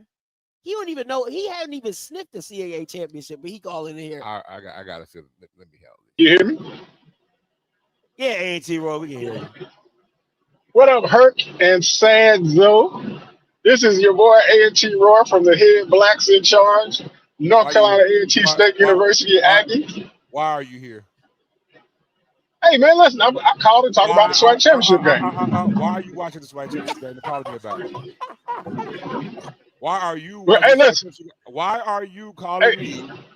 Why this ain't gonna go the way you think it goes? Please enlighten me and tell me why you're calling me about a SWAC Championship game. I'm calling to make sure you understand that I pontificated and I was right about this game from the very beginning. Yo, look, from the very beginning. I don't go back and forth with nobody under 500. Dog. Nobody. Well, guess what? I ain't talking to you. I'm not guessing anything. So guess what? Scott ain't got nothing you gotta say. Stop. Man, get above 500. Yeah. Hey, you come for the king, you better not miss. You better get above 500 before you want to talk trash. Yeah, so I don't want ain't no zone, no nothing. So your professional trash talking is third rate. Right now, you are you like the UFL of professional trash talking. No, you gotta get better than this right now. You're not Canadian or NFL. You are the shit under my shoe right now, literally. Hey, right. Hey, listen. You the one that took the L today, not me. You the one. You know why? You the one we're at home. Because your season. You the one. You the one lost to a first-year coach. Hey, look, go make you a mayonnaise sandwich over there in that mayonnaise conference, and go talk to them. I promise you. You know what? Do they even have any forums or group chats in there? Do they have any Facebook groups for the CAA? Do they? Yes. Are y'all invited over there? Hey, man, because you know what? Because we the head blacks in charge, baby. Man, you ain't in charge. Hey, listen, Scotty. Scotty, I'm gonna stop talking to sad Zoe. Hey, guess what? The highlight of that nigga season was Central putting 70 points on their ass. They put 60. And it wasn't 70, it was We're 62. gonna write. Oh, wow. It wasn't 70, it was 62. Put Hey, 800 listen, yards on it. That's the I highlight of said, this season, dog. Go ahead, Like, go ahead, Roy. I said, What are we doing? I said PV was gonna win. I don't know, Scott, if you saw my comments, but almost on every show, I said PV was gonna win because of the quarterback, the emergence of that quarterback at Prairie View. Right. And what also, the other reason was because Jacoby Morgan was out, and even if he came back, I thought he was gonna be rusty, which I think I heard you say. Because I didn't watch the game. I was over in Durham. We were beating up on our third of 6 black teams that we're going to beat this year. But that quarterback made the difference in this game as far as I can tell.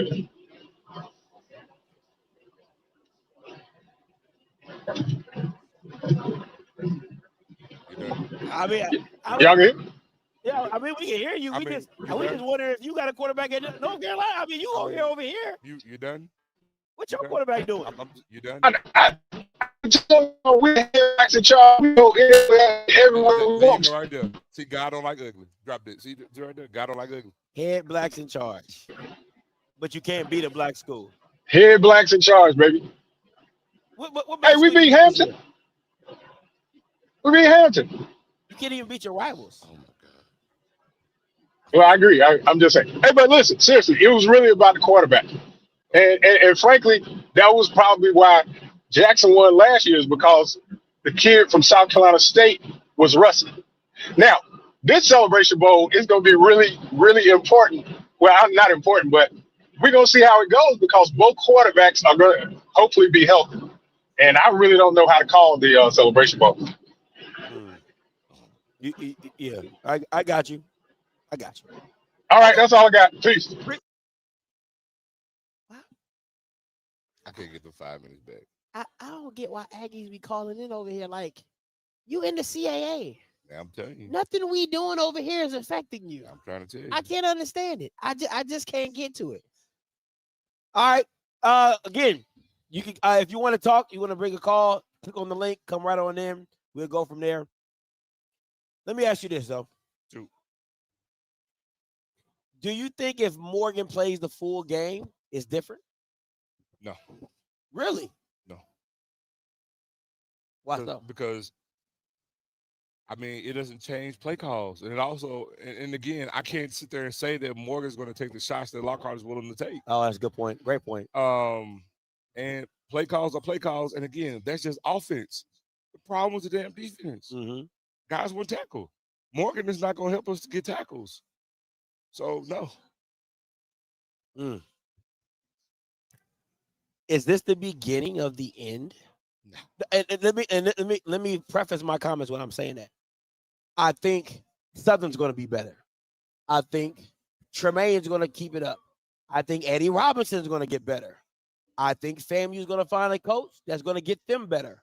Bethune, UAPB, Valley. I think Valley's going to get better. I'm not saying they'll beat y'all, but I'm just saying I think people are going to start catching up to your talent and start catching up to your coaching. I think the parity is starting to play itself out in the SWAC championship. I don't. That remains to be seen on the parity. But when it's catch up on the talent, I beg to differ. What we've done and what we're in the process of doing, I don't see everybody matching us with what we're doing. I don't. But will some team be better? Sure. FAMU has some talent. They'll be able to get some talent. But again, we don't know. You know, we assume Quinn Gray is going to be the hire. But again, he has a quarterback coming in. But again, what that's going to look like, because again, that doesn't guarantee he's going to have the success. Also, T-Jack winning today is going to change a lot of things within the climate of the SWAC and what people perceive what can happen from year 1 to year 2. So it's going to be a lot of pressure. For example, hey, the FAMU guy, what time do you need? Because we just saw a guy at Prairie do it in turn around in 1 year. So nah, man, we're still us, man. As long as TC and O is there, man, we good. I think again, and I'm going to keep saying this. I think this is why I said I believe Tremaine Jackson coming in hot prepared them for this game. If you take this Prairie View team from where they were in the beginning to where they ended up right now winning a SWAC championship and the progress that it took them to get there, I just think every week they just found out more and more and more about their team, who they were capable of and how they were able to win and finding ways to win. And then you come into this game, as hot as they have been, playing all the scrubs up to there after Alabama State was straight scrubs. And they demolished those scrubs and had confidence going into these games. I believe it gave them confidence for this game to put it all together. I can't disagree with that. But again, it's all the ebbs and flows of the season, right? Because I can turn around and say, that's just like me saying if. Well, to that point, I can sit there and say, well, what's the demarcation for Jack State? Because again, if Morgan doesn't go down, we win the Gremlin game. But also, what does the offense look like going forward? Because we're rolling at this It's probably more passing. And again, we're probably looking like we're still rolling and winning conventionally and doing more things with that offense. But again, it's water under the bridge, and we're not going to make no excuses. It is what it is. The season happened. Injuries happen. Football's a game of attrition. And again, Lockhart came in and did what he's supposed to do. You couldn't ask more of him. You win in spite of. Not only that, again, you don't have Davenport today. You lose for Tilling. Again, we're not in excuse-making business. The other guys step up, but that speaks to what? The recruiting that we do. Yeah. And again, that hasn't taken a drop-off. So that's why I say I don't see much of people catching up. Jack State's still going to be cream of the crop when it comes to recruiting. I personally still think we're going to have the best recruiting class in the conference this year. But for whatever, because it's subjective, if we're not number one, I can guarantee you we'll still be top 3. That's all you need to be. And so, again, with that, we'll be fine. But to your point, again, not to take anything from PV, to that point, that may have been a thing to actually help in a first-year regime of a coach. And the belief. To get belief and to build some steam going to a championship game. But, with us playing the way we played, we had a lot of close games. You would like to think that works for you because you're playing all these close games that it can actually help you. But again, man, you do what you do in this particular game. I don't care whether you're coming in hot, you're coming in cold, however you want to dress it. Your ass can't tackle. And a team like to run, you're going to be here for a long day. Your ass can't tackle, a team like to run. Nick, coming to you, man. What up, y'all? What's goody? Zoe. What's going on, Zoe? What's happening? Nothing much. You know what? I ain't going to even mess with you tonight, but I got to let you know, man. That one status you put on Twitter, they tearing your ass apart. Yo, that joint went from 3,000 views. It's got about 40,000 on it right now. Hey, I'm in tech though. Hey, but you also said it on the other status. You said you can't talk shit and be sensitive. I said all the time. It is what it is. Now, honestly, man, I just wanted to say, one, I'm hoping for a speedy recovery for Jacobian. He's actually one of my favorite players in the conference. So, he went out like a G. He was like, look, if this is going to be his last play, he made it count. So that's probably the biggest thing, man. Other than that, bro, I got to agree with Scotty, man. Everybody's stepping it up. And everybody needs to step it up because I'm tired of there being a separation in the conference once you get past the top 3 schools. And it's been that way for the longest. It's too much of a separation right now. So, I'm looking forward to everybody else stepping it up, man. People say what they want to. There's a reason that the 2 teams that are, take divisions aside. Those players were ready to run through a brick wall for T-Jack. TC's players were ready to run through a brick wall for him. And that's what you need out of a coach. And that's what you need out of your players. So everybody else got to step it up, man. We can't keep bullshitting. And we can't keep talking about the SWAC as the conference. And then you only got 3 or 4 teams that's decent, and really you only got 3 teams that's above 500. It's not, unless we about to start cutting the fat and we're gonna be down to 6 teams like the MEAC. It's not. We only got 5 this year, right? Jack State, Grambling. Grambling, Jack State, Alabama State in the East. Bethune-Cookman finished 500. Yeah, and Grambling, Prairie View, and Texas Southern. Yeah. Oh yeah, that's not bad. That's not bad. Yeah. But that's what I'm saying. It's stepping up because the shit was abysmal in years before. So now everybody just gotta step. It's no excuses now. There's no excuses. You see what works. You see what doesn't work. You just got to make the adjustments, and that's the biggest thing for me. We can't keep hollering about attendance. We can't keep hollering about all this and bands and all this other shit if we're not getting it done on the field. So I can definitely appreciate, and I say that as a band guy. I know. That's why I'm like, and that's why I pointed out. If you say that, I say that as a band guy, man. All of the shit is great. It's great enhancement, but it's not going to. It's like my stepfather, he said to me last week, he was watching the Bayou Classic, and he was like, Nick, why didn't you say nothing? I watched the worst damn football.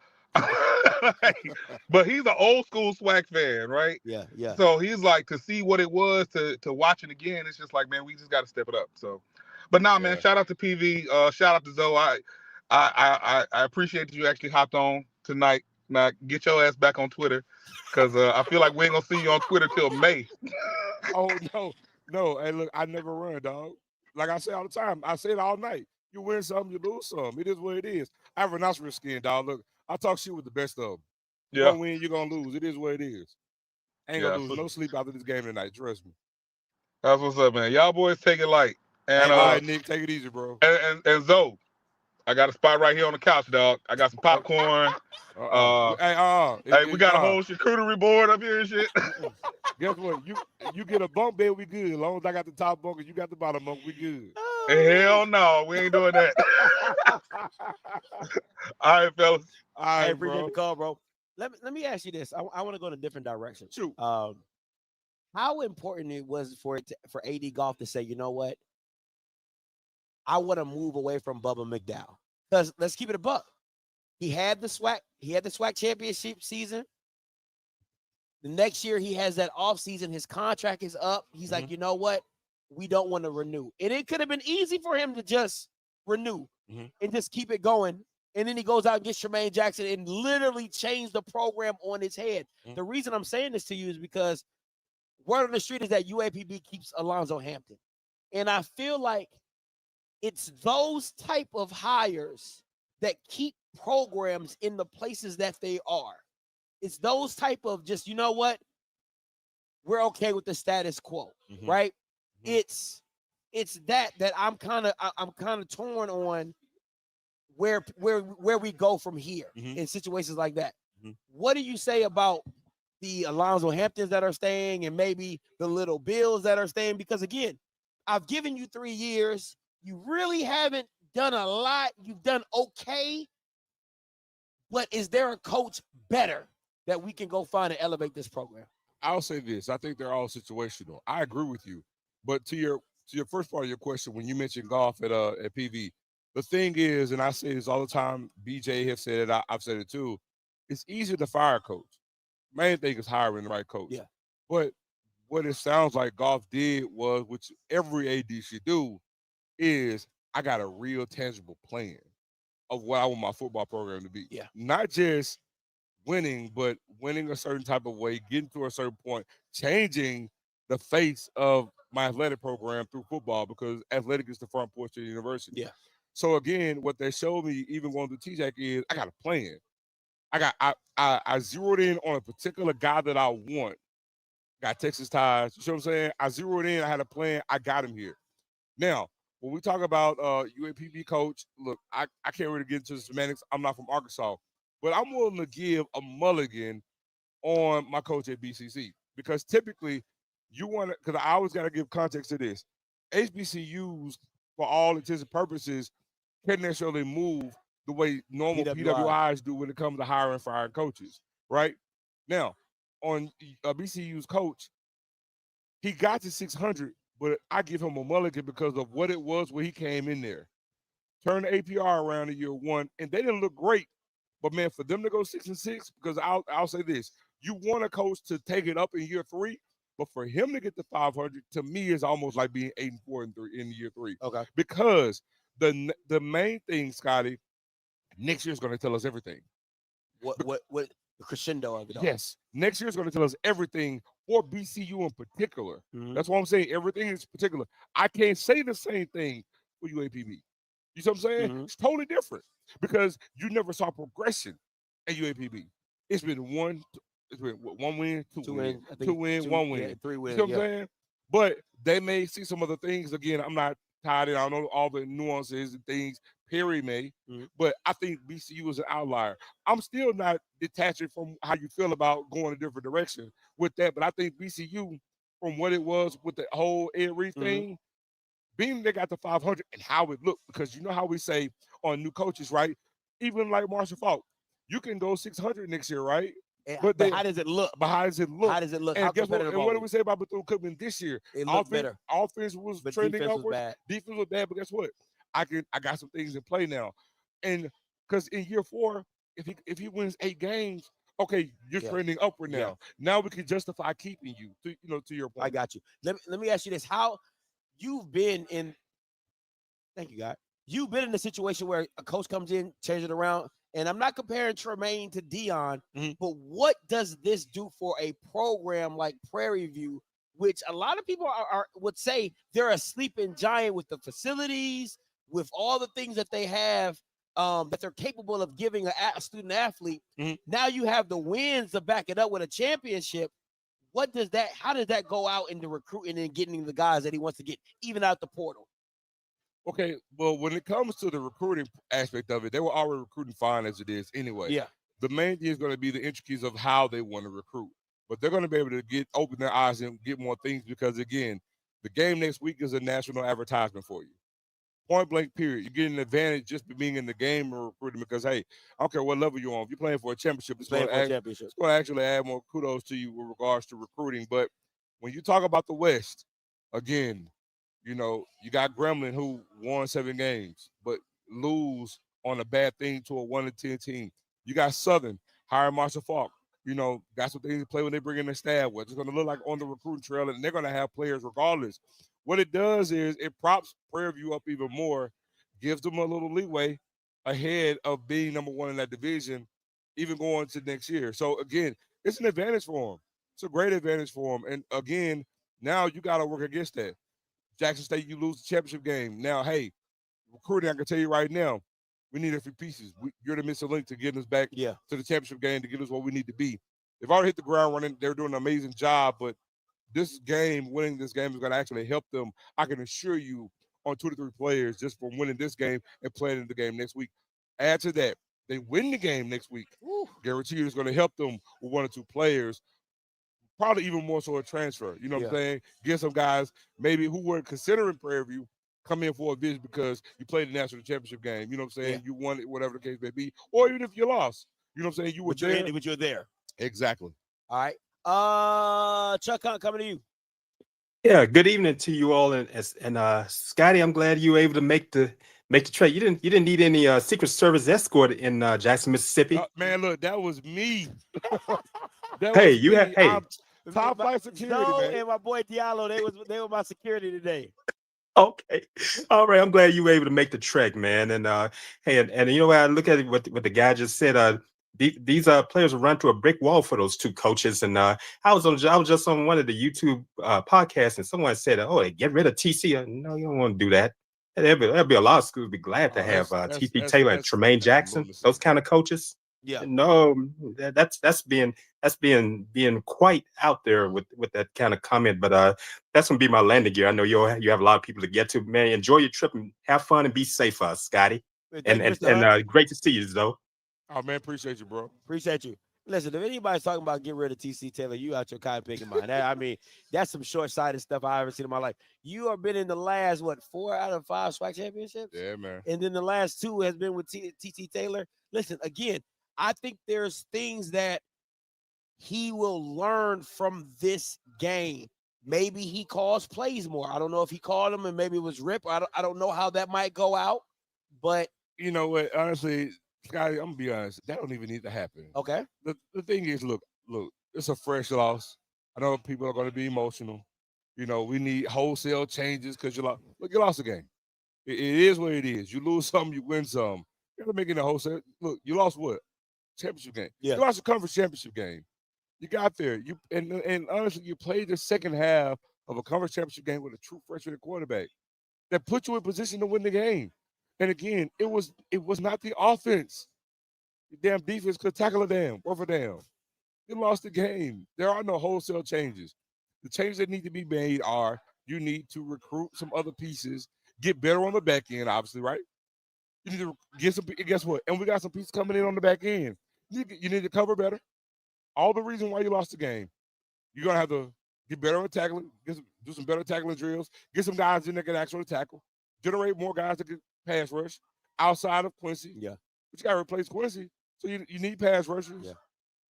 I mean, we got plenty of guys on the front end that can actually fill in to stop the run. You got plenty of D tackles. We got plenty of there on campus now still. Redshirt a couple guys.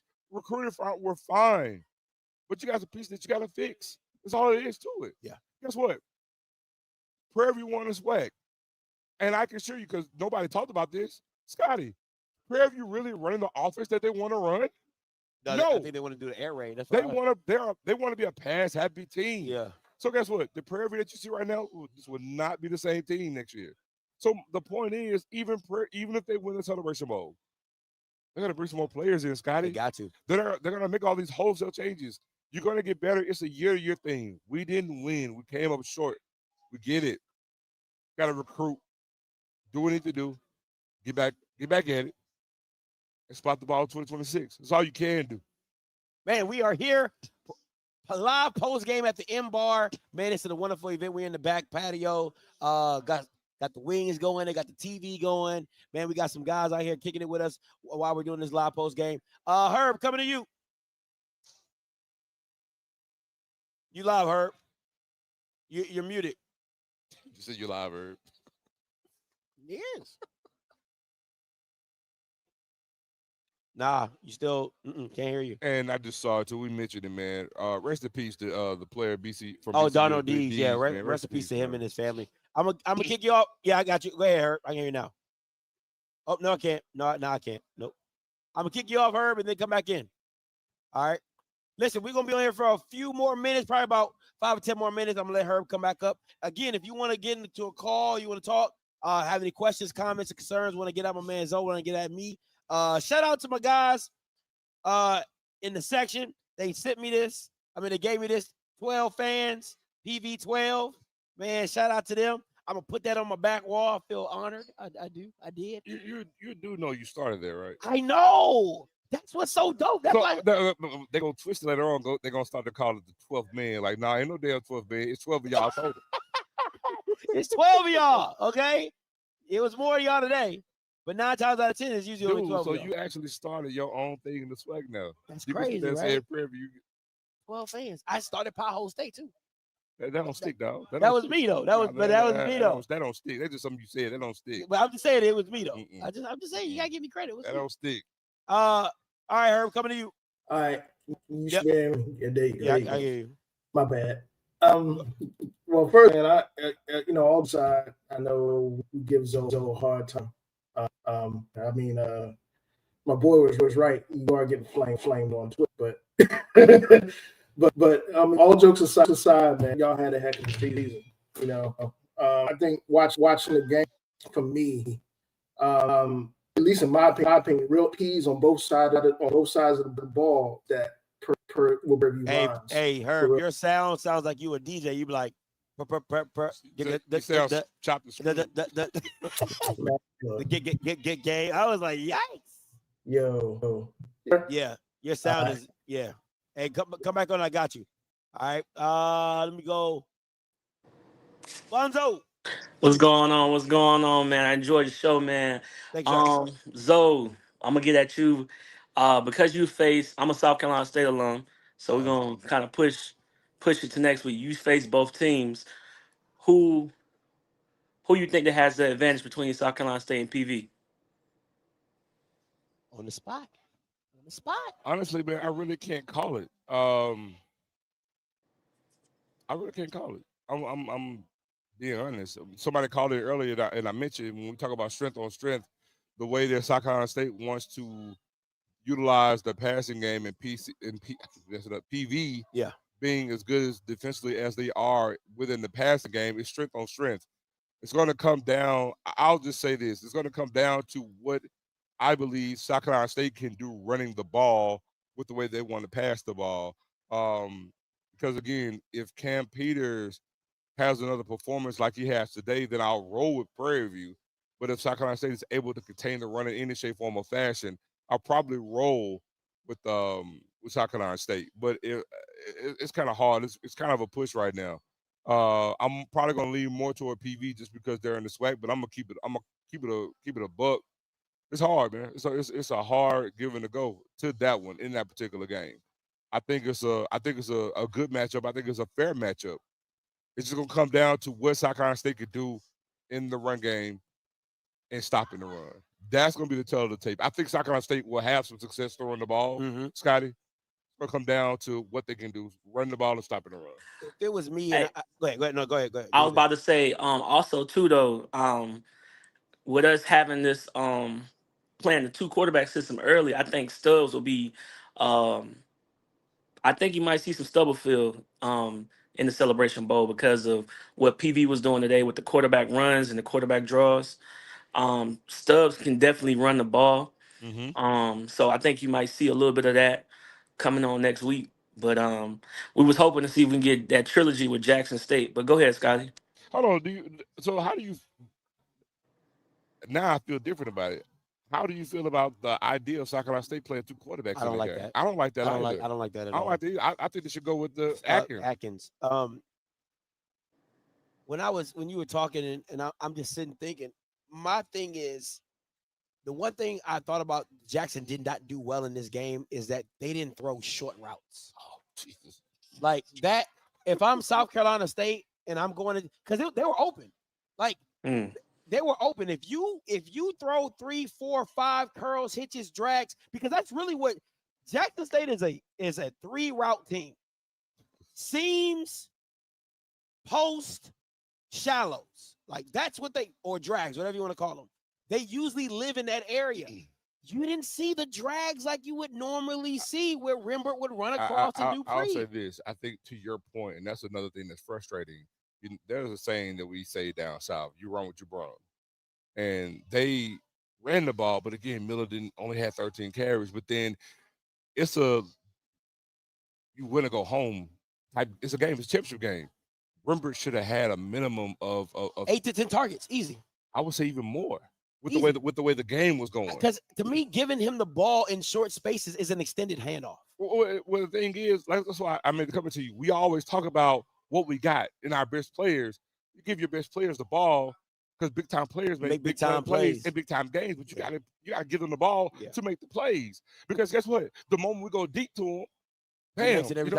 So my thing is, and we didn't do a single screen or anything in the first half at all. No. At all in the first half. You only did 2 in the second half total. Yeah. And they were short gainers. So to me, if I'm South Carolina, oh my God, what happened to my guy? Oh, he fell off. Well, to answer your question, what I was saying, what I would have said is that I think South Carolina State comes into the game and they nickel and dime. They nickel and dime you in the pass, right? Like it's the curls, it's the out routes, it's the digs, it's those things in the middle of the field that help Atkins see it, and then they take the shots accordingly. If Prairie View does a great job stopping the run, because to me, what I did not like about this Jackson State offense was that it was either run or big play. That's it. There was no in between. That goes back to what I was saying about the moment you're down by 7, we're playing like we got to score. We got to do this big thing. Yeah. And I'll say this. I honestly feel like from a passing concept, from a passing standpoint, I feel like Jackson State did a lot more what Prairie View did from a passing standpoint. Again, not utilizing the tight end in the pass game. Again, when it's a nip and tuck game, 1-score game, again, true freshman and quarterback, use a tight end. Use certain runs to benefit that. We didn't do that. And again, give Rembert the ball by hook or crook. I don't give a damn. Jet sweep. Everything. Anything. I just, and again, the last thing I'll say is, and I was hoping to see it, was the 2-back set with Travis and Ahmad. Like, I just think those opportunities, they're too important because they're so key that at some point, having both of them on the field at some point, even if you got Travis Terrell as a receiver and he does a jet sweep across something, I just would have liked to see more creativity. Yeah. I Herb, I'm coming to you, then Barnes, I'm coming to you. Go ahead, Herb. Hey, can you guys hear me? Yeah, I can hear you guys. Yeah, you're still cutting in and out, but go ahead. Go ahead. I can't hear us. You can't hear us? You can't hear us? He got the big turtle pods. Hey, I can't hear you guys, bro. Hey, Barnes, on you, man.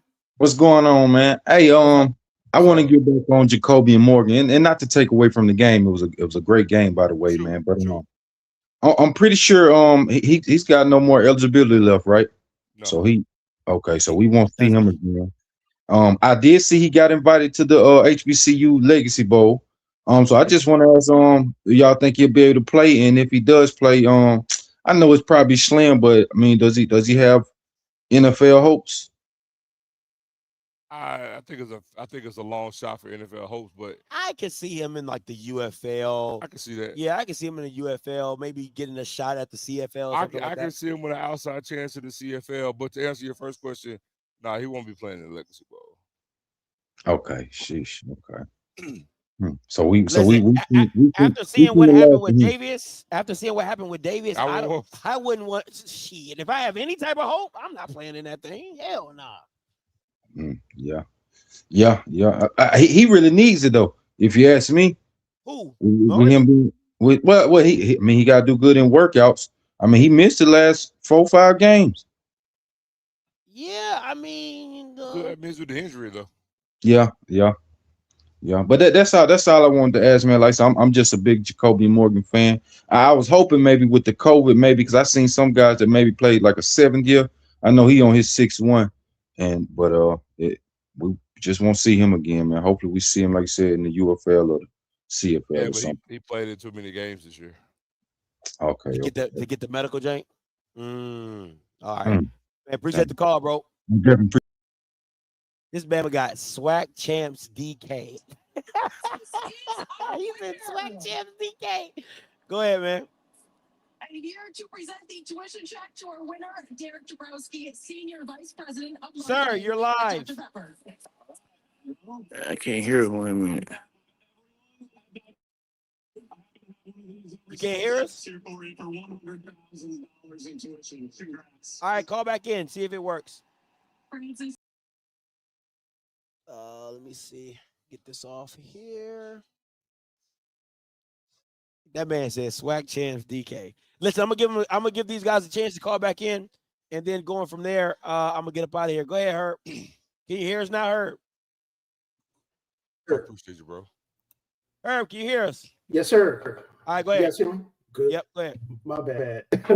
I was saying, man. Well, first, like I said, congrats to the both squads. Jackson State and Prairie, man. Y'all. I mean, that was a heck of a game. One way to, regard who won or lost. I think one thing that really stood out to me about Prairie today is that they executed simple stuff on offense really well. Like whenever that pass rush was a little bit close, you might see a swing pass here, or you might see a quarterback power here, or whatever needed to happen to get those couple of yards, to keep them honest. And yeah, I mean, I'm with Zoe back in, man. Back in cost y'all day for real.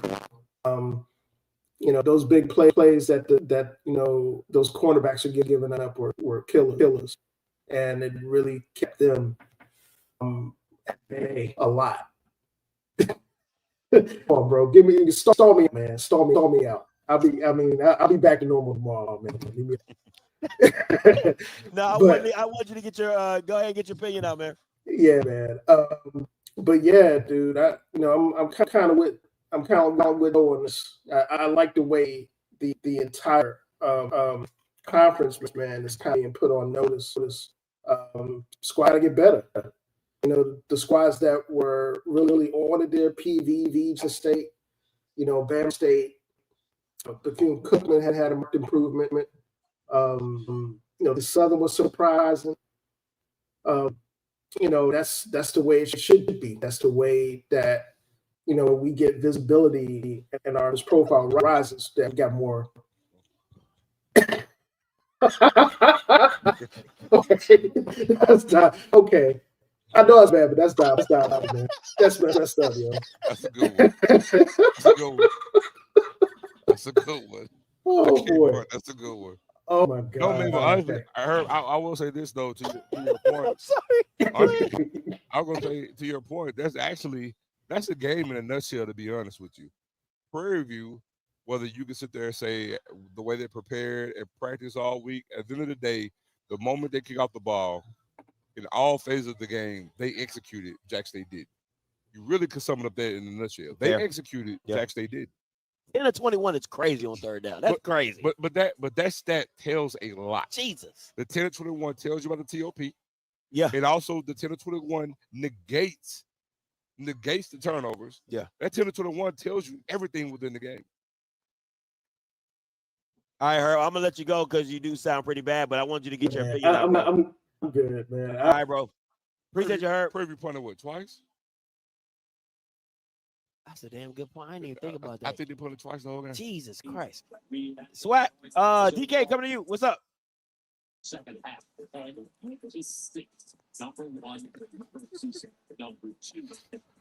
Hello. Hello. Can y'all hear me? Yes, yeah. sir. Hello. Hello.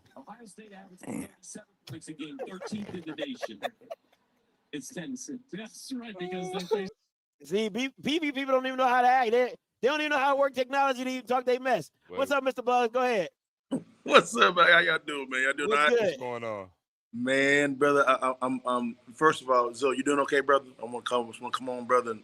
You know, it's kind of a tough game, brother. You know, I know you that I have with Scott next to you. You know, he can be a little bit of a, you know, pest sometimes when it comes to Jackson State, man. You know, brother, how you feeling?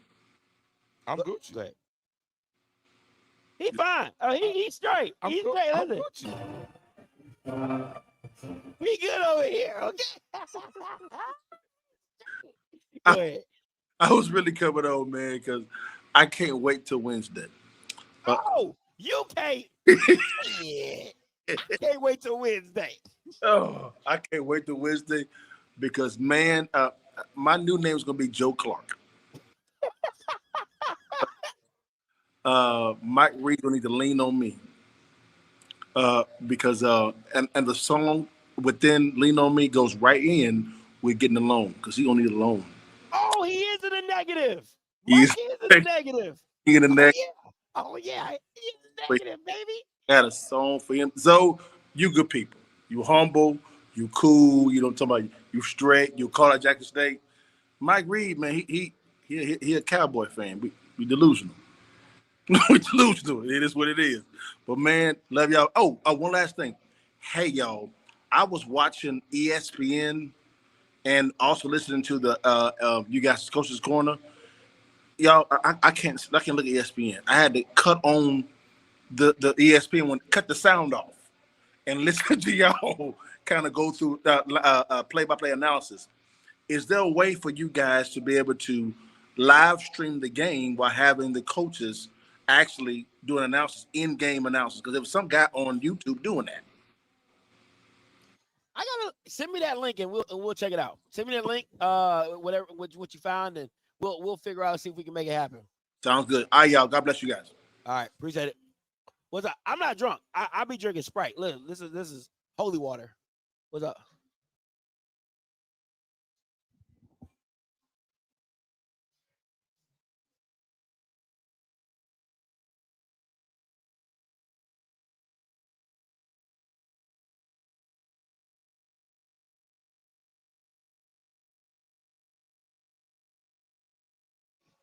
Hey, listen.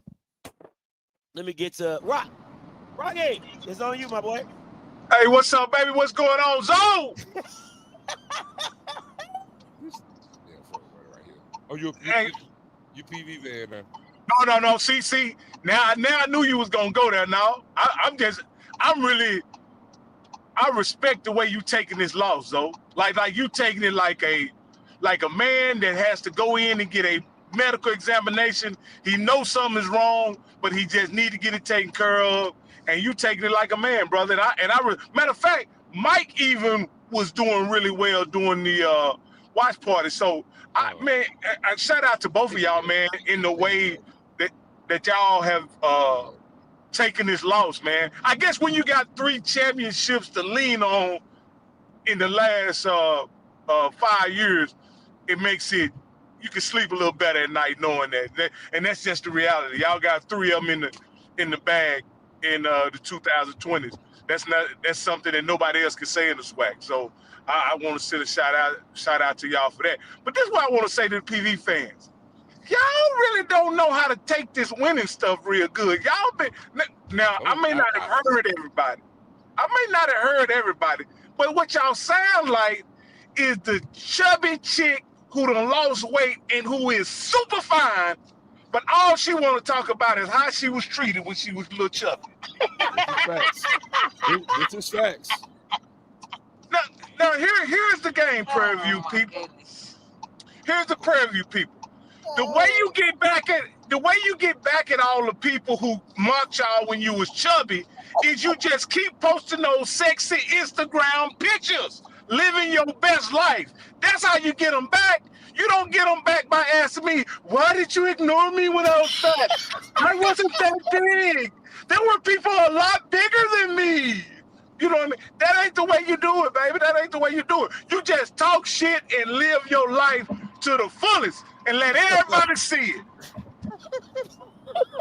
That's how you do it, baby. You don't be running right here. What Zoe said, Zoe is a Jackson State fan.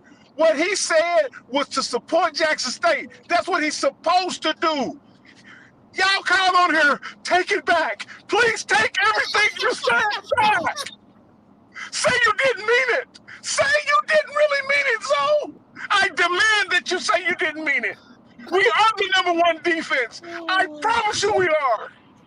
You can't do this shit, man. Just come up here and say we the #1 defense. We put it on y'all ass. Y'all couldn't do shit. I don't give a damn if it was Lockhart, Jacoby Morgan, goddamn Steve McNair, whoever y'all would have put in there. We would have beat your ass today. That's how you tell them. That's how you do it. You don't ask for him to take his words back. He's not gonna take them back. I said it too. It gives him power because he realizes what he said all those days, it really got to your ass. He winning again. If you let him know what he said really got under y'all skin, he winning again. So don't do that. Just talk shit, drink good liquor, smoke good cigars, and party like it's 1999. I'm out, fellas. So the truth of that is, though, somebody came in, man, they going in.